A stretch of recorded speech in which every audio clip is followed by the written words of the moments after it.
మొత్తానికి ప్రసాద్ గారు సో వైఎస్ఆర్సీపీ ప్రతినిధి అధికార ప్రతినిధా లేకపోతే ముసుగేసుకున్న అధికార ప్రతినిధా లేకపోతే ముసుగేసుకున్న అనలిస్టా?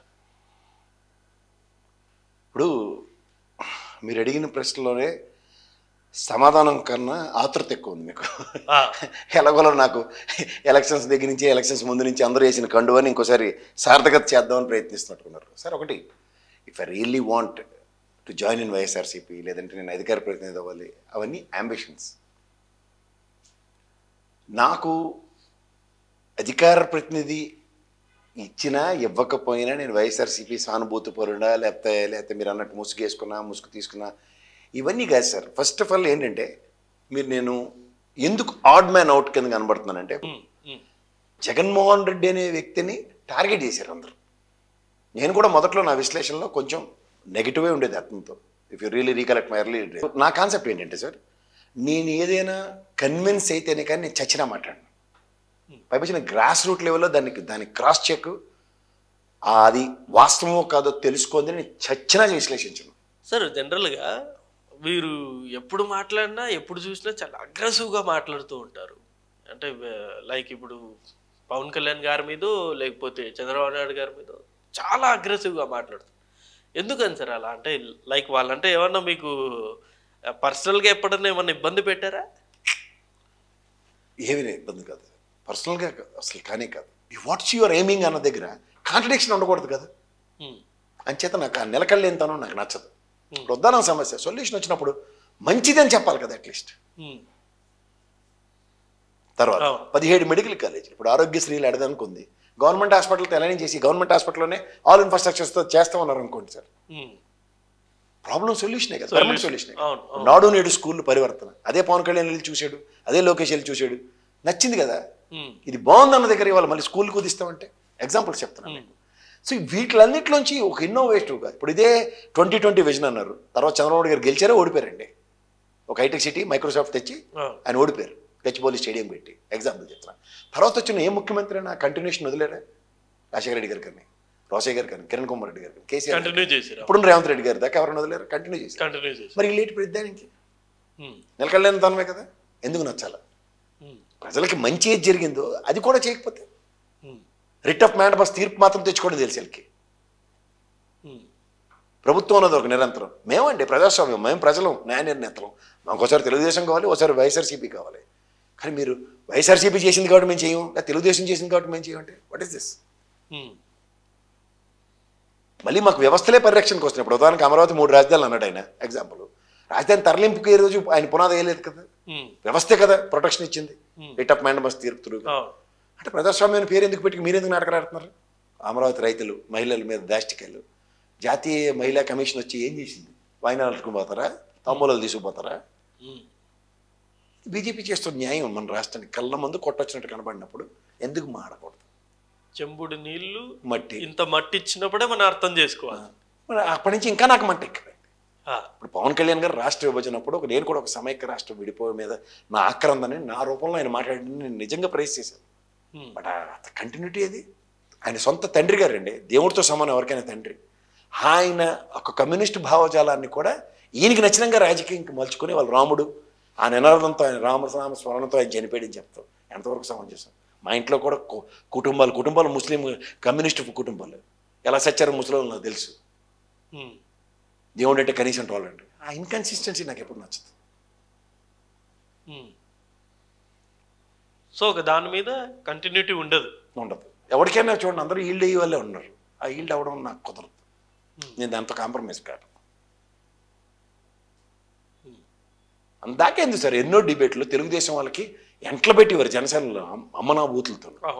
వాళ్ళన్నీ దులుపుకొని వాళ్ళ అవసరార్థం వాళ్ళకి జంకచక్కం భజన చేసుకుంటా అంటే ఎవరుకుంటాడు? నాకు తోడు పిరికితాను, ఛానల్కి వచ్చి మాట్లాడరు. నన్ను ఎదిరించిన నేను రైటో రాంగో ప్రూవ్ అవ్వాలి కదా. ఒక అబద్ధాన్ని పట్టుకుని వచ్చి దాన్నే కథలు కథ వెట్లాచారు సినిమాల కథలు అనుకోవడం అది నాకు నచ్చలేదు. నాకు చెప్పాలంటే టీవీ5 మూర్తి గారే నాకు మొదట అవకాశం ఇచ్చిన వ్యక్తి. బట్ నేను వివేదిస్తే పూర్వపరాలు లేకుండా నేను విభేదించను. మీకు అర్థమయ్యే భాషలో చెప్పాలంటే జగన్మోహన్ రెడ్డి గారు కొడాలి నాని భాష నచ్చలే, 2 సంవత్సరాల తర్వాత ఎత్తి అవతల తీసేసాడు కదా. అందరినీ షఫుల్ చేశారు, ఆయన ఒకరిని కాదు కదా. తీసేసాడు కదా, ఇవ్వలే కదా. షఫలింగ్ అంటే పెద్దిరెడ్డిని బొత్స సత్యనారాయణ అంటారు, అది మాలపు సురేష్ గుదిబండను నిన్ను, మిగిలిన వాళ్ళందరినీ ఎత్తి అవతలేసేసాడు కదా. బట్ వాళ్ళు ఎవరిని కంట్రోల్ చేయలేదు కదా సార్. ఏం కంట్రోల్? చాలా మందిని, ఇప్పుడు రోజా గారు ఉన్నారు, రోజా గారు అంటే చాలా మంది మాట్లాడుకున్నమాట, రోజా గారు చేసిన కొన్ని వ్యాఖ్యల వల్ల వైసీపీకి డ్యామేజ్. సార్ ఇది మాట వలన డ్యామేజ్, ఒక దేని వలన అన్నప్పుడు ఒక సిచ్యువేషను ఎలా ఉంటుంది తన చుట్టూ అన్న దగ్గర తను విశ్లేషణ తనని అడిగితే బెటర్. రోజా గారి వలన ఎలక్షన్ ఓడిపోయిందంటే కుదరదు. నగరిలో ఆవిడకి అలాంటి వ్యక్తులు కొందరు కారణం అంటున్నారు. ఇప్పుడు రోజా గారు గతంలో ఇదే పవన్ కళ్యాణ్ గారిని ఉద్దేశించి ఒక మాట అన్నారు సార్, ఏమని, జగన్ గారి చిటికని వేలు మీద ఉన్న వెంటుకు కూడా నువ్వు పీకలేవని చెప్పి. అవునా, మొన్న పవన్ కళ్యాణ్ ఇదే ప్రస్తావించారు. అవునండి, ఇలాంటి మాటలు నిజంగా మనమే ముష్టి యుద్ధాలకి దిగట్లేదు కదా. ప్రజాస్వామ్యంలో గెలుపు ఓటమే. ఆవిడ ఆ విధంగా వెళ్ళి నువ్వు ఇక్కడ ఉన్న వెంట్రుక పీకడానికి అయితే వెళ్ళలేరు కదా ఆయన. ఇక్కడ ఈయన చేయవలసిన పని ఏంటి? ప్రజాస్వామ్యంలో ఈయన గెలుపుతో ఆయనకి సమాధానం ఇవ్వాలి, అంతే కదా. అది కూడా పులివెందులు నిలబడితే మాట్లాడాలి. ఇప్పుడు పిఠాపురం, గాజువాక, భీమవరం ఎంచుకున్నట్టు పులివెందులు కూడా ఎంచుకొని నీతో ప్రత్యక్ష యుద్ధం అంటే అది మాట్లాడదాం. ఇప్పుడు ఎవరు కావాలి? హోమ్ గ్రౌండ్ కుప్పం చంద్రబాబు గారు, ఆయన పులివెందులు, ఆయన ఈయన నిలకడ లేకుండా ఇయర్కి ఒకసారి నియోజకవర్గం మారుతున్నాడు. సార్ పిఠాపురం ప్రజలు అయితే భారీ మెజార్టీతో గెలిపించారు. చూద్దాం సార్, ఇప్పుడు 10 చేతులు కలిసినప్పుడు ఒక చేయిని ఎదుర్కోవడం సులువు అవుతుంది అంటారు కాదంటారు. ఇప్పుడు మీరు నేను ఆర్మ్ రెస్లింగ్ చేస్తున్నాం, మీరు నేను గెలుస్తాం, కానీ మా ఆర్మ్ రెస్లింగ్కి 3 చేతులు తోడేయి అనుకోండి, మీరు గెలగలరా? అంతే. ఇంకోటి సార్, ఇప్పుడు నేను అంటే వై నాట్ 175 అన్నది నిజంగా అది కాన్ఫిడెన్స్లోకి వెళ్ళిపోయారా లేకపోతే ఒక ట్రాన్స్లోకి వెళ్ళిపోయారా జగన్ గారు? ఇప్పుడు దానికి 105, 110 తెలుగుదేశంలో వస్తే ఆ కథ వేరే ఉంటుంది. ఎవడెవడో 151 ఇస్తే, ఇప్పుడు మీకు 90 మార్కులు వచ్చేసారు ఆఫర్లీ ఎగ్జామ్లో, మీ నాన్నగారేమో ఈసారి 100కి 100 రాకపోతే ఊరుకోనంటారా, 91 తెచ్చుకోవాలంటాడు. ఆబ్వియస్లీ 100 కావాలనుకుంటా. కానీ గ్రౌండ్ రియాలిటీ అనేది ఒకటి ఉంటుంది కదా సార్. ఇప్పుడు మీరు ఒక మాట అన్నారు సార్, ఒక టీవీ ఛానల్లో క్యాలిక్యులేషన్ కొన్ని మీరు చేసి మినిమం 110 సీట్లు జోబులో వేసుకుని పోతారని చెప్పేసి మీరే చెప్పారు. అది గ్రౌండ్ రియాలిటీ అనుకోవచ్చు ఓ రకంగా, ఏదో సార్కున్న అనాలిసిస్ ప్రకారం 110 అనేది నమ్మొచ్చు. బట్ వై నాట్ 175 అనేది ఓవర్ కాన్ఫిడెన్స్. ఇది కూడా చెప్పేశారు. 50% యాంటీ ఇన్కంబెన్సీని యాంటిసిపేట్ చేయొచ్చు అనుకున్నా, 50% కూడా 75 గ్యారంటీ అనుకున్నాం. ఇది బేస్ అనుకున్నా. మనకి సునామీ, ఇప్పుడు తుఫాన్లో చూసాం సార్, సునామీని చూసామా? సునామీ జరిగినప్పుడు అంచనాలు ఎవరికి దొరకవు. సైలెంట్ సునామీ అనుకోవచ్చా ప్రభుత్వానికి వచ్చింది? ఇప్పుడు దీన్ని సైలెంట్ సునామీతో పోల్చలేము సార్. ఎలా పోల్చాలంటే 100 గుడ్లు తిన రాబందు ఒక చిన్న తుఫానికి చనిపోయింది అంటారు చూసారు, ఆ టైప్. ఏ రకంగా దాన్ని కొంచెం ఎలాబరేట్ చేయండి. ఇప్పుడు మీకు సింపుల్గా చెప్తాను. రాబందు ఖచ్చితంగా అది it is efficient to eat so many things అన్నది పోర్ట్రైజేషన్ జరుగుతుంది. But you cannot predict that చిన్న తుఫాన్కి చచ్చిపోద్దా అని. అంటే ఇక్కడ రాజకీయాలతో ఏ రకంగా? అదే రాజకీయాలు అంటే ఇప్పుడు 151 ఇచ్చిన వాడికి ప్రభుత్వ స్థాపన ఒక 75 స్థానాలు ఏమీ కాకుండా వస్తాయి. వీళ్ళు నిలకడ లేకుండా ఆ బీజేపీ కర్మగారు గెలిచినా లేదా ఎవడు గెలిచినా, కేపాల్ గెలిచినా ఈరోజు పారాచూట్లు వేసుకుని గెంతడానికి అందరూ రెడీగానే ఉంటారు. అవునా కదా? 23 మంది ఎగిరిపోయి పౌరాలు ఎగిరిపోయిన ఉదంతాలు జ్ఞాపకం లేదా? లేదా స్ట్రాంగెస్ట్ అపోజిషన్గా కూర్చున్నప్పుడు దిందానగండమే కదా. ఆ జగన్మోహన్ రెడ్డి గారు కూడా 20 మంది నేను తలుచుకుంటే గవర్నమెంట్ని కూల్చడం పెద్ద వింత అని రాజ్భవన్లో అన్నదానికే కదా. డెవలప్మెంట్స్ అసెంబ్లీలో అన్నారు, రాజ్భవన్లో గవర్నర్ని కలిసి వచ్చి బయటకు వచ్చి స్టేట్మెంట్ పడిన తర్వాతే ఇటు నుంచి డెవలప్మెంట్స్ ఉన్నాయి. సో ఇట్లా కోalition గవర్నమెంటో లేదంటే అబ్సల్యూట్ మెజారిటీ రానప్పుడు chance are very inevitable. So ఆ సిచ్యువేషన్ అయినా డ్రైవ్ అవుతుంది అన్నది చాలామంది ఊహించారు కూడా.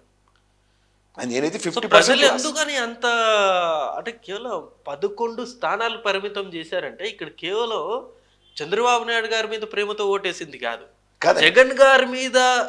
జగన్ గారు కాదు సార్, మీకు నేను అంటుంది అదే. తెలుసుకోవాల్సిన విషయం ఏంటంటే ఊర్లో ఒక పెద్ద మనిషి ఉంటాడు, పెద్ద మనిషి చుట్టే రాజకీయం నడుస్తుంది. ఇప్పుడు ఆయన గ్రామీణ వాతావరణంలో అయినా ఏ సరే, పార్టీ అంటే ఆ పార్టీ. ఏ పార్టీ, అది అది సర్వసాధారణం. అదే నాయకుడు. నేను ఇది మొత్తుకుంటుంది అదే, కనెక్టివిటీ ఆఫ్ నాయకుడు అండ్ కార్యకర్తలు అన్నది మొత్తం ఒక టెరిటరీ. ప్రతి నియోజకవర్గం తీసుకోండి, నాయకుడికి కార్యకర్తలు లేరు, కార్యకర్తకి నాయకుడు లేడు. నాయకుడికి కార్యకర్తకి మధ్యలో అగాధం వాలంటీర్. సో దీనివల్ల ఏమైందంటే ఒక హ్యూజ్ వాక్యూమ్ క్రియేట్ అయింది.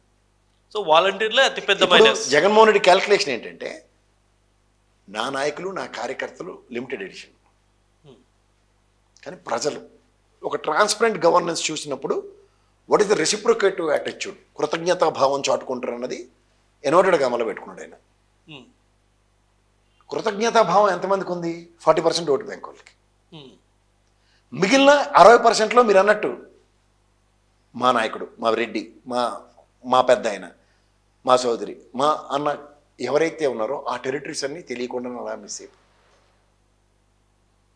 దీనికి ఆల్టర్నేటివ్ లేదు అతని దగ్గర.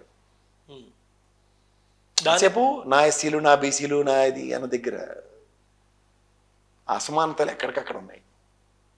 అవి అడ్రస్ చేయడంలో అతను మిస్కాల్కులేట్ చేసుకున్నాడు. అది లీడ్ అవ్వలేదు. గ్రౌండ్ రియాలిటీ ఎందుకని తెలియలేదు జగన్ గారికి. ఇప్పుడు మీకు నేను ఒక సెమినార్కి దానికి వెళ్ళాను. ఒక బీసీ కాపు సామాజిక వర్గాల వాళ్ళు ఐక్య వేదిక ఒకటి పెట్టుకుంటే నన్ను గెస్ట్ కింద పిలిచారు, వెళ్ళాను. నేను ఆ రోజు యాదవ్ సామాజిక వర్గం నుంచి ఆయన, మన పొంగనూరు అయిన పెద్ద ఆయన, ఒక కాన్సెప్ట్తో పొలిటికల్ ఎంట్రీ చేశాడు. అవును, మనం ఇప్పుడు దేశం ఎక్కలు పెడితే దగ్గర 60% దగ్గర ఉంటారు సార్ బీసీ సామాజిక వర్గం. మీరు ఆయన కంటెస్ట్ చేసిన సీట్లన్నింటిలోనూ ఓటు చూడండి, బీసీలకే టికెట్ ఇచ్చాడు ఆయన. ఓటు బ్యాంక్ ట్రావెల్ కలగదు. వాళ్ళకు వచ్చిన అప్రహెన్షన్స్ ఏంటంటే, వాళ్ళు నిలబడి ఒక ఇద్దరు ఎంపీలు ఎమ్మెల్యేలు కంటెస్ట్ చేసిన వాళ్ళు చెప్పిన సమాధానం విని నేను చాలా వర్క్ అయ్యాను. ఏముంది, మా వాళ్ళు మాకు ఓటేస్తారనుకోండి, మనకైనా ఓటేయండి అని అడిగితే, ఏముంది మీతి ఏం కాదు ఇంకాను, మేము కనుక ఒకవేళ వాళ్ళతో ఎలైన్ అవ్వకపోతే, అంటే leading parties whatever it is there, community పరంగా it is very difficult to survive. మీరు ఇచ్చే అష్యూరెన్సెస్ కన్నా అట్నుంచి వచ్చిన అష్యూరెన్సెస్ ఆర్ వెరీ లార్జ్. అప్పుడు నాకు అనిపించింది ఏంటంటే, ఓటు బ్యాంకుకి కులమతాలు ప్రభావితం చేస్తాయి అనేది ఒక ఫాల్స్. రెండోది ఏంటంటే, ఈ ఎలక్షన్ ఇంజనీరింగ్కి ఏదైతే కావాలో ఆ ఎక్విప్మెంటు మన దగ్గర ఉందనుకుని భ్రమించకూడదు. అది ప్రజల్లోనే ఉంటుంది, అది తిరిగి తీసుకోవడం మనకి రావాలి. ఇక్కడ ఫెయిల్ అయిపోయారు జగన్ గారు. జగన్ ఫెయిల్ అనకండి, ఆ ప్రశాంత్ కిషోర్ గడ్డ దగ్గర నుంచి తని తగిలేసిన రిషిగడ్ అయిపోయాక దరిద్రం. లోకల్ తెచ్చి పెట్టుకుని జగన్ గారే కదా, అదే సార్, పూర్తిగా డిపెండ్ అయింది వాళ్ళ మీదే కదా. ఇప్పుడు ఒక కంపెనీకి ఒక సీఈఓని, ఒక జనరల్ మేనేజర్ని అపాయింట్ చేస్తారు మీరు విత్ యాంటిసిపేషన్స్. గతంలో అతను అక్కడ పనిచేసి వచ్చాడు, తిరిగి పెరగలేదు అనుకుంటారు. But sometimes it misfires. ఆ మిస్ఫైర్ కాన్సిక్వెన్స్ ఎలా ఉంటాయంటే, కంపెనీని మూసేసిన ఉదంతాలు ఉన్నాయి, ఇంకోసారి కంపెనీని మళ్ళీ ఎత్తిరెళ్ళని సిచ్యువేషన్ ఉన్నాయి. స్టీల్ ప్లాంట్ ఎండీని పట్టుకుని ప్రాణాలు తీసేస్తుంటారు. దేనికి? లోకల్ లాజిస్టిక్స్ ప్లాన్ చేయకుండా పైన వాళ్ళతో ఎలా అయిపోయి పనిచేస్తాడు అతను. అందుకే అతని మీద విముఖత వస్తుంది. అలా ఇక్కడ ఏమైందంటే, గ్రాస్ రూట్ లెవెల్లో పాలిటిక్స్లో, డెమోక్రసీలో నాయకుడు, అతని చుట్టూ తిరిగే గణం, ఆ వైబ్రేషన్స్ని నిరంతరం ఒక నాయకుడు పసిగడుతుంటాడు. అది ఎప్పుడైతే నెక్స్ట్ లెవెల్కి తీసుకెళ్ళగలుగుతారో అప్పుడు లోకల్ లాజిస్టిక్స్తో సమన్వయపరుచుకుని సంధానపరచుకోవడం అంటారు. అది ఎప్పుడైతే జరగలేదు, కేతిరెడ్డి గారిది ఎందుకు ఎగ్జాంపుల్ చెప్పాల్సి వస్తుందంటే, ఆయన ప్రజల్లోనే ఉన్నాడు, నాయకులు ఆయన చుట్టూ ఉన్నారు, కానీ ఎగ్జిక్యూషన్ లేదు, అతనికి డిస్కషన్ లేదు. అది మిస్ఫైర్. సో ఇది గమనించగలిగితే, నాకు ఒక ఎమ్మెల్యే తెలుసు, ఒక ఎగ్జాంపుల్ చెప్తాను మీకు. ఒకడు వెళ్ళి రేషన్ కార్డు అడిగాడు, ఎంఆర్ఓ దగ్గరికి పంపించాడు, వెళ్ళి రేషన్ కార్డు ఇవ్వదు అతనికి. నీకు ప్రొసీజర్ తెలుసు కదా, వెళ్ళి వాలంటీర్ ఎన్నికలు అటు తీసుకొస్తాడు. అదంతా తీసుకొచ్చి మళ్ళీ ఇస్తే వాలంటీర్ త్రూగా అది రిజెక్ట్ అయిపోయింది. 4 రోజుల తర్వాత మళ్ళీ ఎమ్మెల్యేని కలవడానికి వెళ్ళాడు. కలిస్తే ఏంద్ర పరిస్థితి అంటే, రాలేదు రేషన్ కార్డు. ఎంఆర్ఓకి ఫోన్ చేసి ఎరా అంటే, అదేనండి వాలంటీర్ని కలవమన్నాను, ఆడు రిజెక్ట్ చేసినట్టుకున్నాడు. అప్పుడు ఈయన అబ్యూజివ్ లాంగ్వేజ్లో అన్ని మలక్కలెక్కి, ఎరా తమాషాలుగా ఉందా, నాకు తెలుసు కాబట్టి నా క్యాండిడేట్ నీ దగ్గర పంపించాను అంటే కూడా మళ్ళీ ప్రొసీజరే చెప్తున్నారు. సిస్టమేటిక్ వే అని ఎప్పుడైతే అడాప్ట్ ఉన్నప్పుడు ఇనిషియల్ హికప్స్ ఉంటాయి అట్ ద కాస్ట్. నేను ఎరిక్సన్లో పనిచేసినప్పుడు బగ్స్ ఫిక్స్ చేయకుండా 1 2 3 4 5 జనరేషన్స్ ఫోన్స్ లాంచ్ అయ్యాయి. తర్వాత ఇప్పుడు ఎరిక్సన్ మార్కెట్లో ఉందా? లేదు. అప్పుడు దానికి ఉన్నంత క్రేజ్ దేనికైనా ఉందా? అవును అవును. అప్పట్లో ఆ ఫోన్స్ అంటే తోపు. బగ్స్ ఫిక్స్ అవుతూ ఉంటాయి. ఆ ఫిక్స్ చేయకుండా కంటిన్యూషన్ ఉన్నప్పుడు ఏం చేస్తారు? దొరికినట్టు ఐడిపిఎల్ ఉంది. ఏ ఐడిపిఎల్ మించింది ఏమైనా ఉందా? లేదు. ఇవాళ మరి రెడ్డిస్ అరవింద్ కలకల్లా ఆడిపోతున్నాయి. ఏ గవర్నమెంట్ సెక్టర్ కాబట్టి. అలా ఒక్కొక్క టైంలో కొన్ని మెకానిజమ్స్ని మనం అడాప్ట్ చేసుకోగలగాలి, అప్డేట్ అవ్వాలి, అప్గ్రేడ్ అవ్వాలి. అప్డేట్ అవ్వడం అప్గ్రేడ్ అవ్వడం రెండు సైమల్టేనియస్గా జరగాలి. ఈ రెండు జరగనప్పుడు అది డిస్పేర్ అవుతుంది. చాలా మంది ఎమ్మెల్యేలు కూడా మార్చారు కదా సార్, అది వర్కౌట్ అవ్వలేదా? లేకపోతే మార్చి తప్పు చేశారు? నేను మళ్ళీ చెప్తున్నా, 80 మందిని ఎత్తి అవతల విసిరేయాలని చెప్పా ఫస్ట్ నా విశ్లేషణలతో. 80 మందిని రీషఫుల్ చేయమని నేను ఎప్పుడు చెప్పలేదు.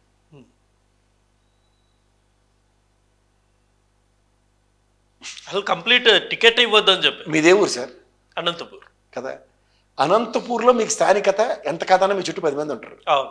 మిమ్మల్ని తీసుకొచ్చి హైదరాబాద్లో నిలబెట్టారు అనుకోండి, చుట్టూ 10 మంది ఉంటారా? నేను ఎవరో కూడా అది నాయకుడికి ప్రాబ్లం. ఇప్పుడు మీకు నెక్స్ట్ లెవెల్ వాడు ఉంటాడు పార్టీలో, మీతో కాదని తెలిసిన అధినాయకుడు గ్రహించగలిగినప్పుడు ఏం చేయాలి? నెక్స్ట్ లెవెల్లోని గ్రూమ్ చేయాలి, ఆల్టర్నేటివ్ క్రియేట్ చేయాలి. వీడికి ప్రత్యామ్నాయం ఎమ్మెల్సీ ఇస్తాను, లేకపోతే రాజ్యసభకు పంపిస్తాను, లేకపోతే ఈసారి కార్పొరేషన్కి చూసుకుంటాను, నేను టేక్ కేర్ చేసుకుంటానని బాండేజ్ క్రియేట్ చేయాలి. ఇది ఎప్పుడైతే జరగలేదో, కొత్తవాడిని తీసుకొచ్చి కొత్త నియోజకవర్గం, పాతవాడిని తీసుకొచ్చి వేరే నియోజకవర్గం షఫలింగ్లో స్థానికతను కోల్పోయింది.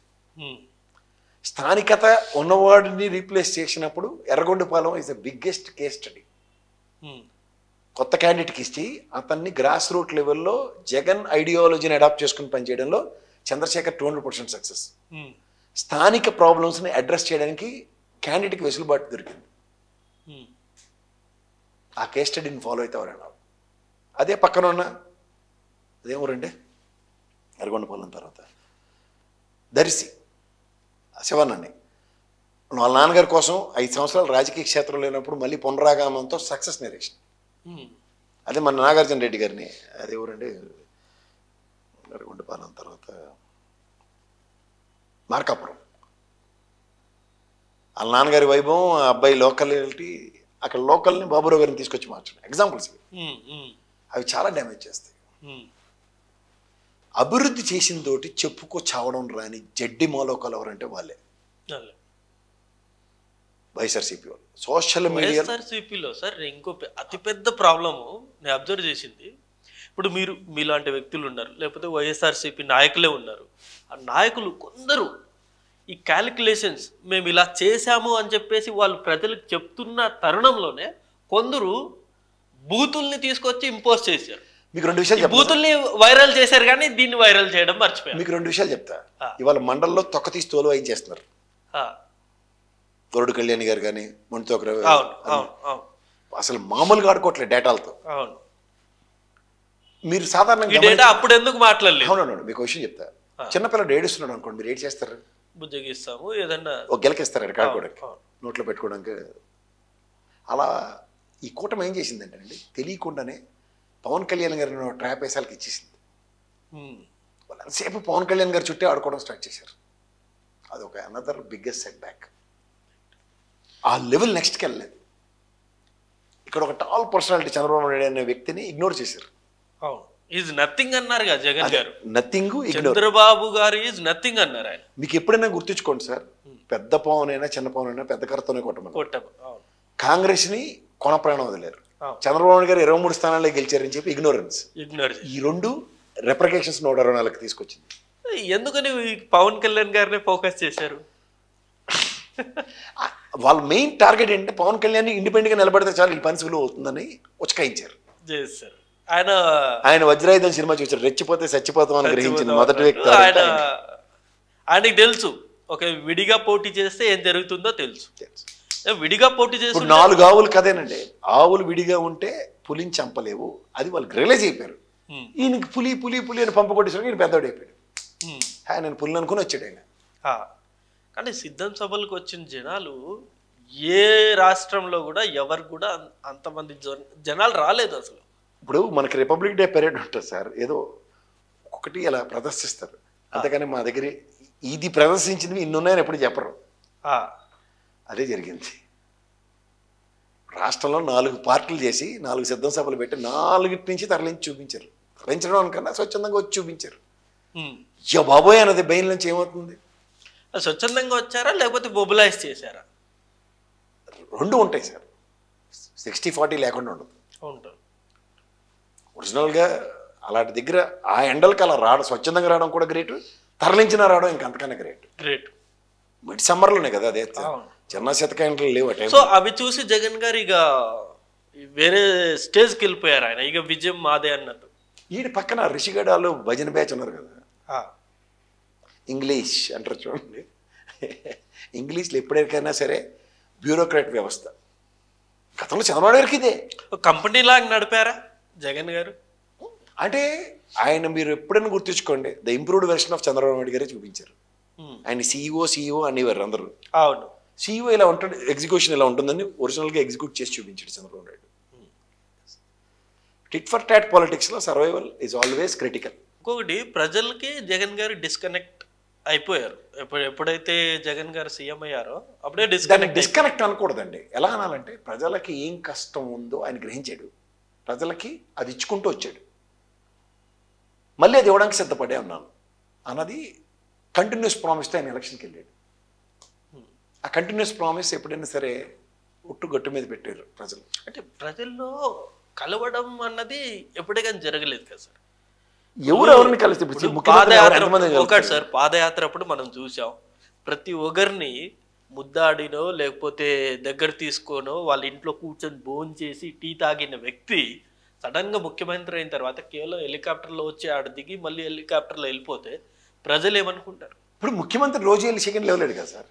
మీకు నేను చేసింది నచ్చితేనే నాకు ఓటేయండి అన్నాడు. రాజశేఖర రెడ్డి గారు మీరు ఆయనతో ట్రావెల్ చేశారు కదా. రాజశేఖర రెడ్డి గారితో దయించి ఎవరిని కంపేర్ చేయకండి సార్. ఆయన వారసుడే కదా సార్, ఆయన రక్తమే కదా. ఆయన రక్తం అయితే ఆయన కాంగ్రెస్ అది విధి విధానాలు, రీజనల్ పార్టీ విధి విధానాలు ఈ విధంగా ఉంటాయి. చంద్రబాబు నాయుడు రోజు ఎంతమందిని కలుస్తున్నారు చెప్పండి? రోజు కలవక్కర్లేదు సార్. సార్ ముఖ్యమంత్రి చేయరు. మీకు అదే చెప్తున్నాను సార్, ఒక ప్రాంతీయ పార్టీలో ఉన్న బిగ్గెస్ట్ ప్రాబ్లం ఏంటంటే సర్వం తానే, గెలిస్తే అయిందే, ఓటమి అయిందే. ఇప్పుడు 151 స్థానాలు గెలిచినప్పుడు క్రెడిట్ ఇచ్చిన మీరు 11 వచ్చినప్పుడు క్రెడిట్ ఇవ్వకపోవడం కూడా కారణం ఆయనే. ప్రాంతీయ పార్టీలు ఎప్పుడు వ్యక్తి చుట్టూ పరిభ్రమించే రాజకీయంలో పార్టీ తర్వాత ప్రభుత్వం రెండు కాళ్ళతో నడిపించడం ఇంపాసిబుల్ టాస్క్ ఫర్ ఎనీబడి. ఇప్పుడు కరుణానిధి ఉన్నాడు, ఆయనకి కొడుకులు అలగిరి స్టాలిన్ను నడిపించారు, కరిమూలి ఇలాంటి వాళ్ళతో ఆయనకి ఈజీ. ఇప్పుడు చంద్రబాబు గారికి కూడా చూడండి మీరు, 2014 ఎలక్షన్కి లోకేష్ జనరల్ సెక్రటరీ స్థాయిలో నడిపించడానికి గెలుపు. ఎప్పుడైతే ఆయన లోపలికి వచ్చాడో 23 పరిమితి అయ్యాడు కదా. తర్వాత 5 ఏళ్ళు మళ్ళీ పార్టీతో వర్క్ చేయడానికి ఆ పొజిషన్లో ఉన్నప్పుడే వస్తుంది. ఈ గెలుపు నెక్స్ట్కి లీడ్ అవుతుందా? అది మళ్ళీ ప్రశ్నార్థకమే. Because both are in functioning role. కాదు సార్, పక్కా గెలుస్తాయనుకున్న కొన్ని నియోజకవర్గాలు ఘోర ఓటమి. అసలు గన్నవరం కావచ్చు, లేకపోతే గుడివాడ, అసలు మెయిన్ మాట్లాడుకోవాలి. అసలు కొడాలి నాని గారికి అక్కడ ఓటమే లేదు. 2 విషయాలు చెప్తా సార్. ఒకటి, రెడ్డి సామాజిక వర్గం కన్సల్టేట్ అయితే 151 జగన్మోహన్ రెడ్డి, కమ్మ సామాజిక వర్గం కన్సల్టేట్ అయితే కమ్మకి కాపు తోడైతే 164. సో ఇక్కడ ఈక్వేషన్ అనేది వర్కౌట్ అయ్యింది. అంతే, వాళ్ళు మనసుకు తీసుకున్నారు, ఈసారి వీళ్ళు మనసుకు తీసుకున్నారు. అదే ఎలక్షన్. జనరల్గా కమ్మ కాపు అనేది కలవరు రాజకీయాల్లో సార్. మీకు కలవరు అన్నదాన్ని అండర్లైన్ చేసుకుని కూర్చున్నప్పుడు ఉపద్రవం 164 ఉంటుంది. ఇప్పుడు కల్చర్ అంటున్నా, కలవరు అన్నది వాస్తవం, కలిస్తే సినిమా ఇలాగే ఉంటుంది 164కి. అలాగే రెడ్డి సామాజిక వర్గం నిద్ర లేకపోతే 11, లెగిస్తే 151. సో ఈసారి రెడ్లు కూడా ఆపోజిట్ అయ్యారా జగన్ గారికి? అయ్యారు. కారణం ఏమి ఉండొచ్చు? ఇప్పుడు పెద్దరికం ఎవరికైనా ఉంటుంది సార్. నియోజకవర్గంలో పెద్దరికం పోతే వాడు దగ్గర రాడు. రాజకీయాలు చేయడానికి అందరూ ఎవరైనా సరే ఒక పవర్ అన్నది ఎంజాయ్ చేయడానికే ఉంటారు. పెద్ద మనిషి ఏందిరా ఏంది ఆ దర్పం ఉంటుంది. ఆ దర్పం ఎప్పుడైతే కోల్పోయారు, ఇప్పుడు రోజు ఆడి దగ్గరికి వచ్చి సార్ నాకు చూడండి సార్ రేషన్ కార్డు, చూడండి సార్ నాకు ఏ కష్టం అని చెప్పుకోవడానికి పెద్ద మనిషి కావాలి. ఇప్పుడు పెద్ద మనిషి అక్కర్లేకుండా ఈడే ఇంటికి వెళ్ళి నీకు రేషన్ కార్డు ఈ ఫామ్ నింపు నీ పెన్షన్ ఇది అని లేకుండా నాడు చేస్తుంటే ఎవడకి దీనికి అందరికీ చిన్నప్పుడు చెప్పి లచ్చికి సీటీ సంతకు గాజులని. దానికి తోడు చివరి నిమిషంలో విజయమ్మ వీడియో చేయడం, ఆ విజయమ్మ కూతురుతో కలిసి జగన్ గారి మీద కొన్ని కర్ణుడి సేవకు 100 కారణాలు ఉంటాయి. ఏం చెప్పగలం? వాళ్ళు ఎవరినైతే నమ్ముకొని ఆయన రాజకీయం చేశాడు అన్నది నేనైతే నమ్మను. ఆయన ఎవరిని నమ్ముకొని రాజకీయం చేయలే, తన్ని తాను మలుచుకున్నాడు. చెకుని పాచికలు మలుచుకున్నట్టు రాజకీయంలో అతని పందాకే అతనే కారణం. కర్త కర్మక్రియ జగన్మోహన్ రెడ్డి. ఆ జగన్మోహన్ రెడ్డి అనే వ్యక్తి ఒక వెపన్ అయితే 151, వెపన్ తీసి దాన్ని వాడడం అన్నది సామర్థ్యానికి తగ్గ పనితనం అవతరాలు ప్రదర్శించినప్పుడు 11. అంతకన్నా ఇంకేం. సో ఇక్కడ జగన్ గారి మీద కోపంతో 164 ఇచ్చారా, లేకపోతే చంద్రబాబు నాయుడు గారి మీద నమ్మకంతో డెవలప్ చేస్తాడని నమ్మకంతో? ఆల్టర్నేటివ్ లేదు కదా. ఇప్పుడు ఎవరైనా సరే యువతలు కూటమి కింద ఫామ్ అయిపోయినప్పుడు కాంగ్రెస్ని అసలు కన్సిడర్ చేయని రాష్ట్ర ప్రతిపక్ష హోదా ఇవ్వాల్సిన సీట్లు కూడా రాలేదు కదా. హోదా డైలీ అడగాల్సిన పరిస్థితి ఏర్పడిపోయింది. నాకు తెలిసి ప్రతిపక్ష హోదాకి ఎంత కావాలి అని చెప్పి కాన్స్టిట్యూషన్లో ఎక్కడ లేదు. నేను చదివిన కాన్స్టిట్యూషన్లో ఇట్స్ వెరీ క్లియర్. ప్రభుత్వ స్థాపనకి ఆపోజిట్గా అవతలవాడు ఎవరు గెలిచినా వాడికి అపోజిషన్ ఇవ్వమన్నారు. బీజేపీ చూడండి, ఢిల్లీలో ముగ్గురికి పార్టీ ఏమన్నా అలా ఎన్నో ఉదాహరణలు ఉన్నాయి. తెలుగుదేశమే రాజీవ్ గాంధీ గారు గెలిచినప్పుడు 33 స్థానాలతో గెలిచినప్పుడు రియల్కి అపోజిషన్ స్టేటస్ ఇచ్చారు, సింగిల్ లార్జెస్ట్ పార్టీ కింద. బట్ ఇప్పుడు టీడీపీ అయితే ఇచ్చేలా లేదు, ఇవ్వదు, చీల లేదండి, ఇవ్వదు అంతే. ఇస్తే ఏంటని అంటే వాళ్ళు దేనికి భయపడి ఇవ్వట్లేదు అంటారు? అంటే మళ్ళీ ఇస్తే ప్రశ్నిస్తారు, ఇవి సెకండరీ సార్, ఇవి సెకండరీ. అలా కాదు కదా. ఇప్పుడు రాష్ట్ర ప్రయోజనాలు అన్నవి బ్రాడ్ ప్రాస్పెక్ట్. ఒక ఎమ్మెల్యే నియోజకవర్గానికి కన్ఫైన్ అవ్వాలి, ఇది అసెంబ్లీ. ఇప్పుడు రాష్ట్ర ప్రయోజనాలను కాపాడడానికి ముఖ్యమంత్రి గారు ఉన్నట్టు అపోజిషన్ లీడర్ ఏం చేస్తారంటే రాష్ట్ర ప్రయోజనాన్ని కౌంటర్ క్వశ్చన్ చేస్తాడు. ఇప్పుడు దానికి మేము బడ్జెట్లో అమ్మ ఒడికి 10,000 పెట్టాం, కానీ ఖర్చు అయ్యేది 15,000 కోట్లు కదా, 10,000 ఎందుకు పెట్టారని ఎగ్జాంపుల్ చెప్తున్నాను. ఇది అపోజిషన్ లీడర్గా అడగలుగుతాడు, అంతేకాని పులివెందుల ఎమ్మెల్యేగా జగన్మోహన్ రెడ్డి గారు అసెంబ్లీకి వెళ్ళినా అడగలేడు. అది ఎలా చేయరు. అందరూ చాలామంది ఏం చేస్తారు, ఈయన అసెంబ్లీకి వెళ్ళొచ్చు కదా, ఈ ప్రశ్న ఏదో అక్కడే అవ్వదు. The purpose of assembly happen to be an opposition leader అన్నప్పుడు ఈక్వల్ టైం ఉంటుంది. ప్రశ్నోత్తరాలకి సమాధానం అడగడానికో లేదా చెప్పడానికో అన్నిటికీ వాళ్ళకి వెసులుబాటు ఉంటుంది. That is called opposition status. అది ఉన్నప్పుడే ప్రజల స్వామ్యంలో ప్రజల తరఫున అడగడానికి ఉంటుంది. అదర్వైజ్ బయట నుంచి పోరాటాలు చేయడమే, ప్రెస్ మీట్లు పెట్టి దొల్లగొట్టడం. ఇప్పుడు ఎలా ఉంది సార్ పరిస్థితి? పార్టీ ఇక భవిష్యత్తు ఉందా లేదా? చాలా మంది భవిష్యత్తు లేదని చెప్పేసి వెళ్ళిపోతున్నారు, మనం చూస్తూనే ఉన్నాం. చాలా మంది ఎవరండి వెళ్ళిపోయినాడు, పత్తాలు ఆడుకున్నాడు ఒకడును, స్థిరం లేని వాళ్ళు పోయారు. వెళ్తా మంత్రులుగా చేసిన ఏలూరు నాని గురించి చెప్పండి. ఆయన వల్ల అసలు మొత్తం సగం దరిద్రం ఉభయ గోదావరి జిల్లాలో. ఉంటే అంత పోతే అంత. ఈ పని ముందు చేసాడు కొబ్బరిగా కొట్టుంది అందరూ. బాలినేని గారు వీళ్ళందరూ కీలకంగా ఉన్నారు సరే సార్. గతంలో వీళ్ళందరూ కూడా కీలకమైన నాయకులు. ఎవరికి కీలకండి? గతిరేనమ్మకు మతిరేనమ్మ పార్టీకి ఏమీ లేదు సార్. వాళ్ళ వల్ల ఏమి ఉపయోగం లేదు. అవన్నీ ఎగ్జిస్టింగ్ క్యారెక్టర్స్ అంతే, ఎమ్మిడికి ఉపయోగం లేని వాళ్ళు. కేవలం జగన్ గారు ఒకటే వైసీపీ అంటే. జగన్ ఇప్పుడున్న వాళ్ళు విజయసాయి రెడ్డి ఒక ఆయన పనికి వచ్చిన ఆయన బయటకు వెళ్ళిపోయారు, వెళ్ళి రాజకీయ తంత్రం ఏంటో చూడాలి అంతే. సో ఇక్కడ ఏమవుతుందంటే ఒకడు పౌడర్ డబ్బా వేసుకుని ఒక 2 గంటల పై చీలకి డైపర్ వేసుకుని కూర్చోగలన్నాడు, ఒకటి పెట్రోల్ బంకోడు, ఇవన్నీ చెప్పినవన్నీ శాసనాల కింద తీసుకున్న వాళ్ళు అందరూ చాలామంది ఉన్నారు. ఉదాహరణకి తెలుగుదేశం వాళ్ళ అధికార ప్రతినిధులు 2-3 ఉండేవారు. వాళ్ళు అక్కడ నిలయ విద్వాంసులు వాద్యంలాగా అక్కడే భజన చేసుకుంటూ ఉంటారు. ఇంక ఎక్కడికి వెళ్ళలేకపోయేవారు వాళ్ళు వెళ్ళరు. మిగిలినంతా రెండో స్టింట్ బోగోని బ్యాచ్కి వాళ్ళందరూ వచ్చేవారు. వాళ్ళు arguments they don't know how to buildup. ఉదాహరణకి తెలుగుదేశంలో మొన్న ఫైబర్ నెట్ చైర్మన్ రిజైన్ చేశారు, అతను చార్టర్డ్ అకౌంటెంట్. లంకా దినకర్ బీజేపీలో చార్టర్డ్ అకౌంటెంట్. ఇలాంటి వాళ్ళు ఒక సబ్జెక్ట్ని ఉదాహరణకి డెలివరీ చేస్తున్నప్పుడు ఒక బేసిక్ డేటా లేని ఎవరు మాట్లాడరు. ఆ డేటాని వాళ్ళు కాంట్రడిక్షన్ చేసుకుని ఎస్ ఆ ఛానల్లో ఉన్నాం కాబట్టి అదే చెప్పాలన్న దాంట్లో డ్రైవ్ అయ్యారు. ఇప్పుడు నేను ఇవాళకి కూడా ఎదురు చూస్తుంది ఏంటంటే ఎవడైనా నన్ను మెడలోంచి 4 పేగలిగేవాడు కావాలి. ఎందుకు అంటే తప్పు నేనైనా తప్పు మాట్లాడచ్చు, మీరైనా తప్పు మాట్లాడచ్చు, కానీ అసలు తప్పుని జనాల్లోకి తీసుకెళ్ళిపోదాం అన్నది తప్పు అంటారు. ఆంధ్రాలో 3 ప్రధాన పార్టీలు ఉన్నాయి, అంటే వైసీపీ, టీడీపీ, జనసేన. ఈ 3 పార్టీ సిద్ధాంతాలు మీరు బాగా అబ్జర్వ్ చేసి ఉంటారు. ద బెస్ట్ అంటే మీరు మీ దృష్టిలో వైఎస్ఆర్సీపీదే ద బెస్టా? ఇప్పుడు నేను ప్రభావితం అరవలా అవుతూ ఉంటానండి. ఎవరైనా మీరు ప్రత్యక్ష రాజకీయాలను ఆద్యంతం గమనించుకుంటే ఇది ప్రజాస్వామ్యం. ప్రజలకి ఏం కావాలి అన్నది ఎవడైతే నేను డెలివరబుల్స్ మీద ఎక్కువ మాడతా, delivery in tenure of 5 years చేస్తాడో దాని మీదే మనం పాలిటిక్స్ మాట్లాడాలి. సో మీ పాయింట్ ఆఫ్ వ్యూలో వైఎస్ జగన్ గారు ఆ డెలివరీ చేశారా? చేశారు. చేస్తే గెలవాలిగా. మళ్ళీ అదే చెప్తున్నా. ఇప్పుడు మీరు ఎగ్జామ్ రాస్తారు, ఎగ్జామ్ రాసి మీరు స్టేట్ ఫస్ట్ వస్తుంది అనుకుని మీ ఇంటికి వస్తారు. మా ఫ్రెండ్ వాడు ఉండేవాడు అలాగే.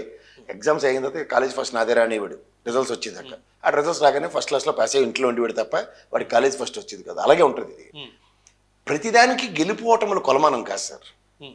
ఇప్పుడు రాజకీయాల్లో అదే కదా సార్ కొలమానము. నేను అంటుంది అదే. ఇప్పుడు మీరు ఇది ప్రజాస్వామ్యంలో 151 వాళ్ళకి ఇచ్చారు.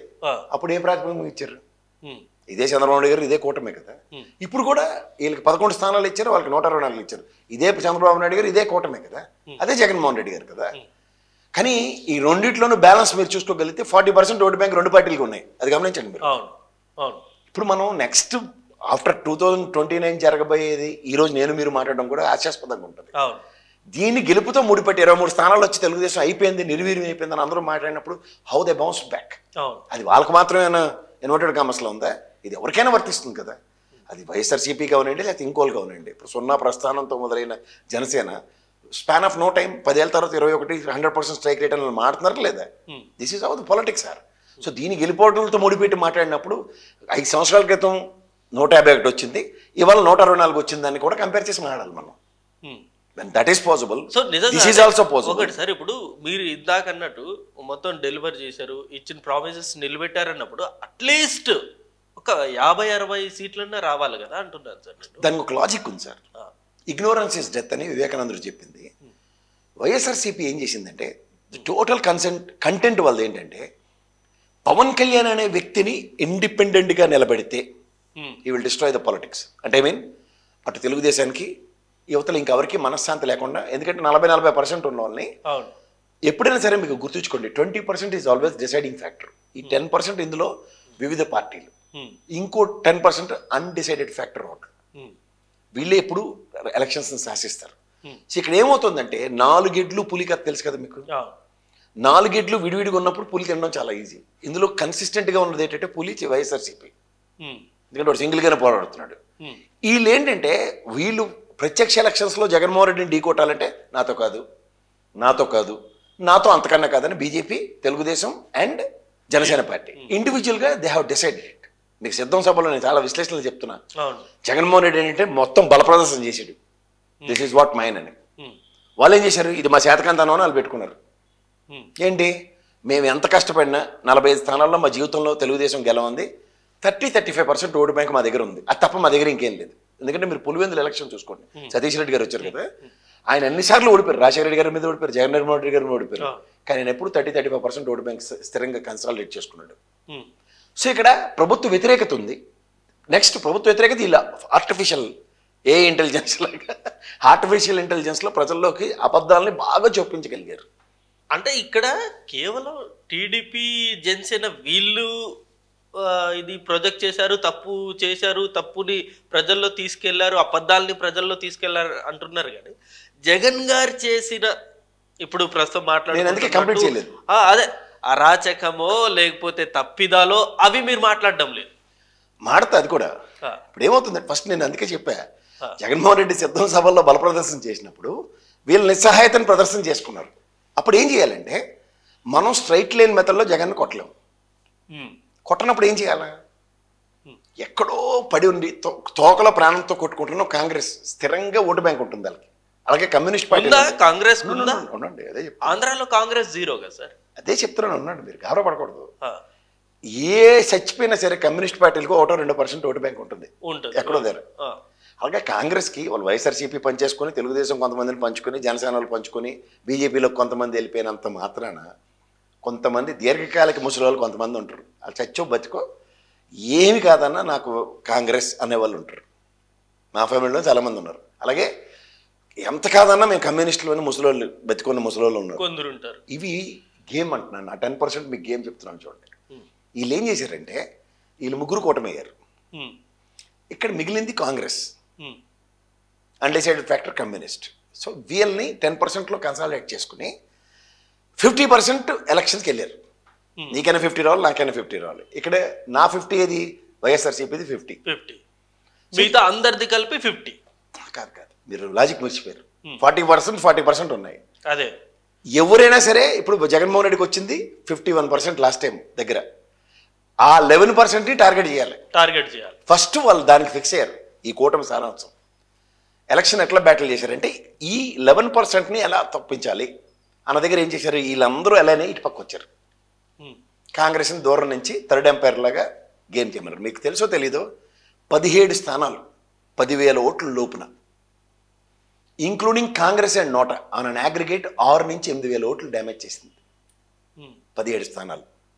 రెండోది 34 స్థానాలు 20,000 లోపున, అందులో కూడా దగ్గర 5 నుంచి 10,000 లోపున కాంగ్రెస్ డ్యామేజ్ చేసింది నోటాతో కలిపి.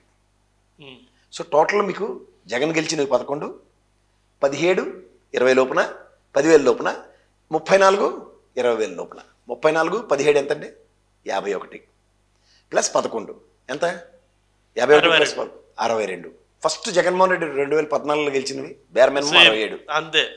ఇప్పుడు యాంటీ ఇన్కంబెన్సీ అన్నప్పుడు ఎట్టి పరిస్థితుల్లో జగన్మోహన్ రెడ్డికి 50% లాస్ ఉన్నా. నా విశ్లేషణలన్నీ చూడండి, 75 సీట్లు అయితే గట్టి కదా. ఆ 75కి వీళ్ళు 62లో బొళ్ళు మనిపించగలిగారు. సో అవునండి. ఇప్పుడు మీరు అంటే నేను ఇది ఎక్స్ప్లెనేషన్ అయిపోయిన తర్వాత ఇందులో కాంగ్రెస్ తెలియకుండా ముసుగేసుకుని చీకటి దెబ్బ కొట్టింది. రెండోది ఇక్కడ మీరు కాంగ్రెస్ అంటున్నారు సార్, కానీ నేను బాగా అబ్జర్వ్ చేసింది కాంగ్రెస్ ప్రభావితం చేసింది అంటే వైఎస్ షర్మిల గారు కావచ్చు, ఈ ప్రభావితం ఎక్కువ చేసింది కేవలం ఒక కడప జిల్లా మాత్రమే కదా. మిగతా అన్ని చోట్ల ఎక్కడ ఎఫెక్ట్ ఎక్కడే కడపకి 10 అంటే రాయలసీమ తీసుకోండి, మీరు మేజర్ డ్యామేజ్ అవుతుంది రాయలసీమ. అవును, సచిన్ టెండూల్కర్ హోమ్ గ్రౌండ్ ఏది, ముంబై. జగన్మోహన్ రెడ్డి రాయలసీమ కూడా గ్రేటర్ రాయలసీమ ఏది, ఇంక్లూడింగ్ ప్రకాశం నెల్లూరు జిల్లాలతో కలిపి. ఇది కన్సాలిడేట్ అయింది. అక్కడ నేను ఇంకా జగన్మోహన్ రెడ్డి క్రిటిసిజం చెప్పలేదు, ఎందుకు పోయాడు చెప్తా.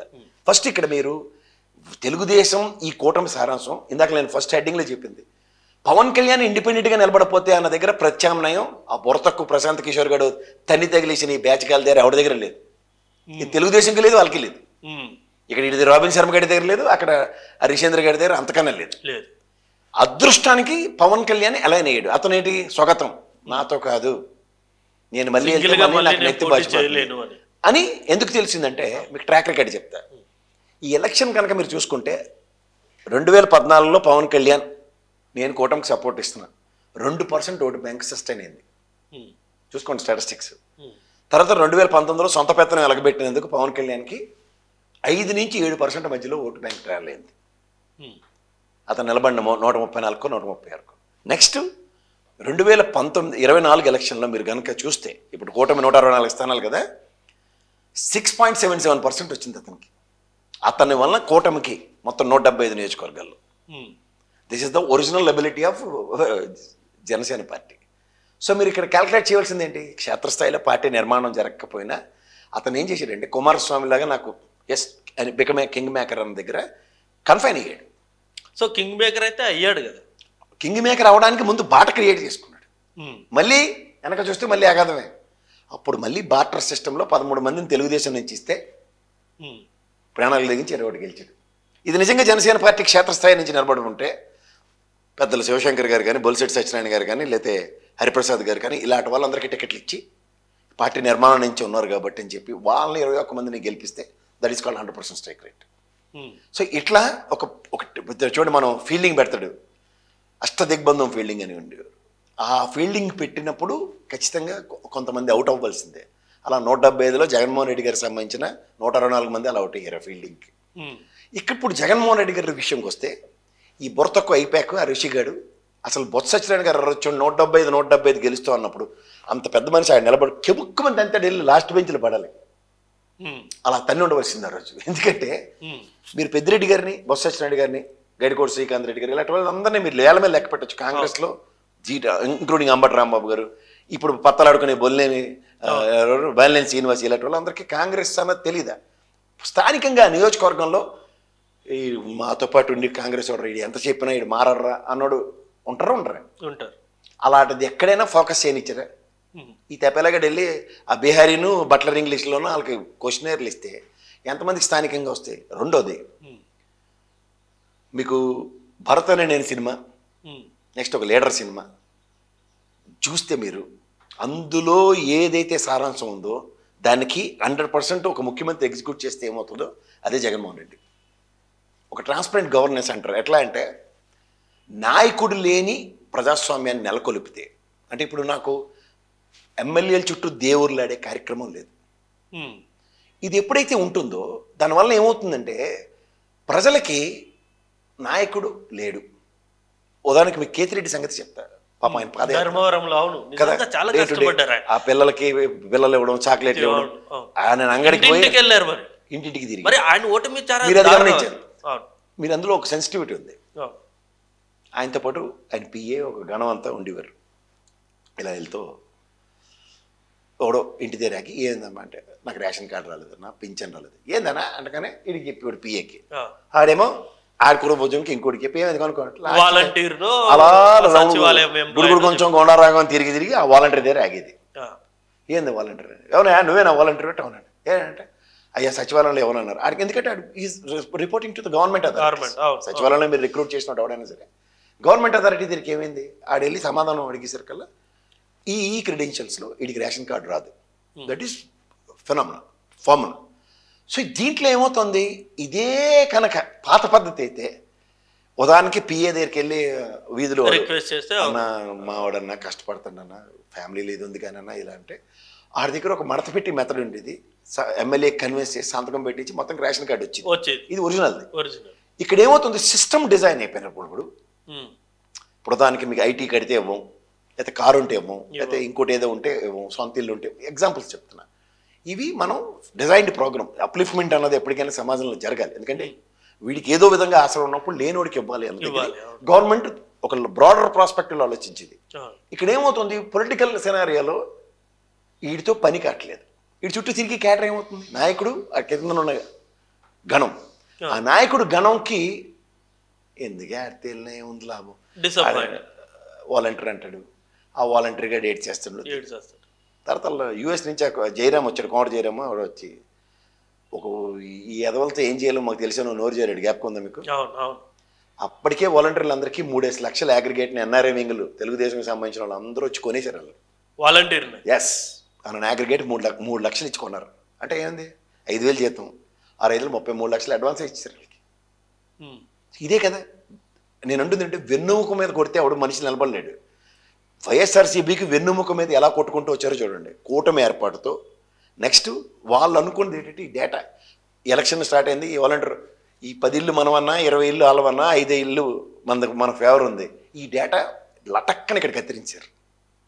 అంటే ఈ 5 ఆయుధాల్లో ఒకటి కూటమి, రెండోది వాలంటీర్ వ్యవస్థ, మూడోది అధికార గణం. ఆల్రెడీ పక్కబెట్టేసి ఉంటారు. ఎలక్షన్ ముందు ఈ ఎంప్లాయీస్ ఈ మాస్టర్లు వీళ్ళంత తెంగరబొచ్చి బ్యాచ్ ఇంకోళ్ళు ఉండరు. సరే ఇంకొకటి ఇప్పుడు ఇక్కడ మీకు మిగిలిన 2 ఏమైతే ఉన్నాయో పార్టీ సమన్వయం. ఇప్పుడు విజయసాయిరెడ్డి పెద్ద అచ్చాని పచ్చపూసలో బయటకు వచ్చి కోటరీ అంటుంది. విజయసాయిరెడ్డి, సుబ్బారెడ్డి అండ్ సజ్జల రామకృష్ణ రెడ్డి ముగ్గురు కాకుండా ఇంకోటి కోటరీ 13 జిల్లాలను విభజించి ఒకటికి అలే కదా. వీళ్ళే కోటరీ అన్నదానికి సమాధానం ఎవరు చెప్పాలి? పైపచ్చి దీనికన్నా ముందు స్టేట్మెంట్ ఏంటి, జగన్మోహన్ రెడ్డి అనే మనిషి ఎవడి మాట వినడు. అది చెప్పింది కూడా ఇల్లే కదా. జగన్మోహన్ రెడ్డి వచ్చి బయటకు వచ్చి నేను ఎవడి మాట విన్నాను చెప్పాడే లేదు కదా. మూడోది ఇప్పుడు ఈ కోటరీ పరంగా వీళ్ళు ముగ్గురు ఫెయిల్యూర్ని పార్టీకి ఆపాదిస్తున్నారు. ఒకటి సుబ్బారెడ్డి గారు సొట్టపోడు కాబట్టి పెద్ద ఆయన కాబట్టి ఆయన దగ్గరికి ఎవరికి వెళ్ళి దమ్ము ధైర్యం లేక ఈ విజయసాయిరెడ్డి ముందే తట్టపోట సర్దేసి విజయసాయిరెడ్డి వెళ్ళిపోవడానికి కూడా రీజన్ ఏంటంటే నేను ఆర్ట్స్ చెప్తున్నాను, మీరు ఫెయిల్యూర్స్ ఉంటారు. బీజేపీ సెంటర్లో మా వల్ల కాదు, మేము ఈసారి గెలవడం, ఎందుకంటే 300 సీట్లు గతంలో వచ్చినవి కూడా రావు, మేము ఓటమి ఎడ్జ్లోనే ఉన్నాం, కానీ ఎన్డీఏ కూటమితో మేము ఎలక్షన్స్కి వెళ్దాం అన్న దగ్గర అందరికీ ఆప్షన్స్ ఇచ్చారు. బెస్ట్ నెగోషియేటర్ ఢిల్లీలో విజయసాయిరెడ్డి. విజయసాయిరెడ్డి గారికి రక్తాలు ప్రాణాలు తోడేస్తూ ఉండేవారు. నేను చాలాసార్లు చెప్పే కూడా, ఎందుకంటే బీజేపీ అలైన్మెంట్లో ఎవడైతే లోపట రావాలి, బయట నుంచి సపోర్టు జగన్మోహన్ రెడ్డి గారి స్టాండర్డ్. బికాజ్ ఎవరికైనా అంత దూరంలో పార్టీ అధినేత నిర్ణయాన్ని కాంట్రడిక్ట్ చేయడానికి విజయసాయి రెడ్డి దగ్గర దమ్ము లేదు. ఆయన ఇంకా ప్రత్యక్షంగా ఏమవుతుంది, ఓవర్ పీరియడ్ ఆఫ్ టైం తెలియకుండానే గ్యాప్ పెరుగుతుంది. ఎప్పుడైనా ఒక రైట్ హ్యాండ్ పర్సన్ ఢిల్లీలో చేసేవాడు మిస్ అయినప్పుడు ఆ వ్యాక్యూమ్ ఫిల్ చేసేది ఎవరు? ఆ వ్యాక్యూమ్ ఫిల్ చేసేది ఎవడు? Chief secretary. చీఫ్ సెక్రటరీ ఎవడప్పుడు? జవహర్ రెడ్డి. ఎందుకు? ఢిల్లీలో చీఫ్ మినిస్టర్ అపాయింట్మెంట్స్ ఫిక్స్ చేసేది అతనే అవుతాడు. సో దీనివల్ల ఏమవుతుంది, తెలియకుండానే ఎందుకు ఈ బీజేపీ బొంబాడింగ్కి లోపల కూటమిలోకి నేను రాను, బయట నుంచి సపోర్ట్ ఇస్తాను ఎలక్షన్ అయిన తర్వాత. అప్పుడు వాళ్ళు చెప్పింది ఏంటి, గ్యారంటీకి గెలిచేది మీరే, గెలిచినప్పుడు బీజేపీకి సపోర్ట్ ఇస్తే మీకు వచ్చిన కష్టం ఏంటి, లోపల ఉంటే మినిస్ట్రీలు వస్తాయి. లాస్ట్ టైం సుజనా చౌదరికి అందరికీ బిస్కెట్ బ్యాచ్ అదే కదా, అందులో వైఎస్ఆర్సీపీ నుంచి విజయసాయి రెడ్డి బ్యాచ్ అనుకోండి, అవుతుంది option. So Vijayasai Reddy separate batch maintain చేశారా?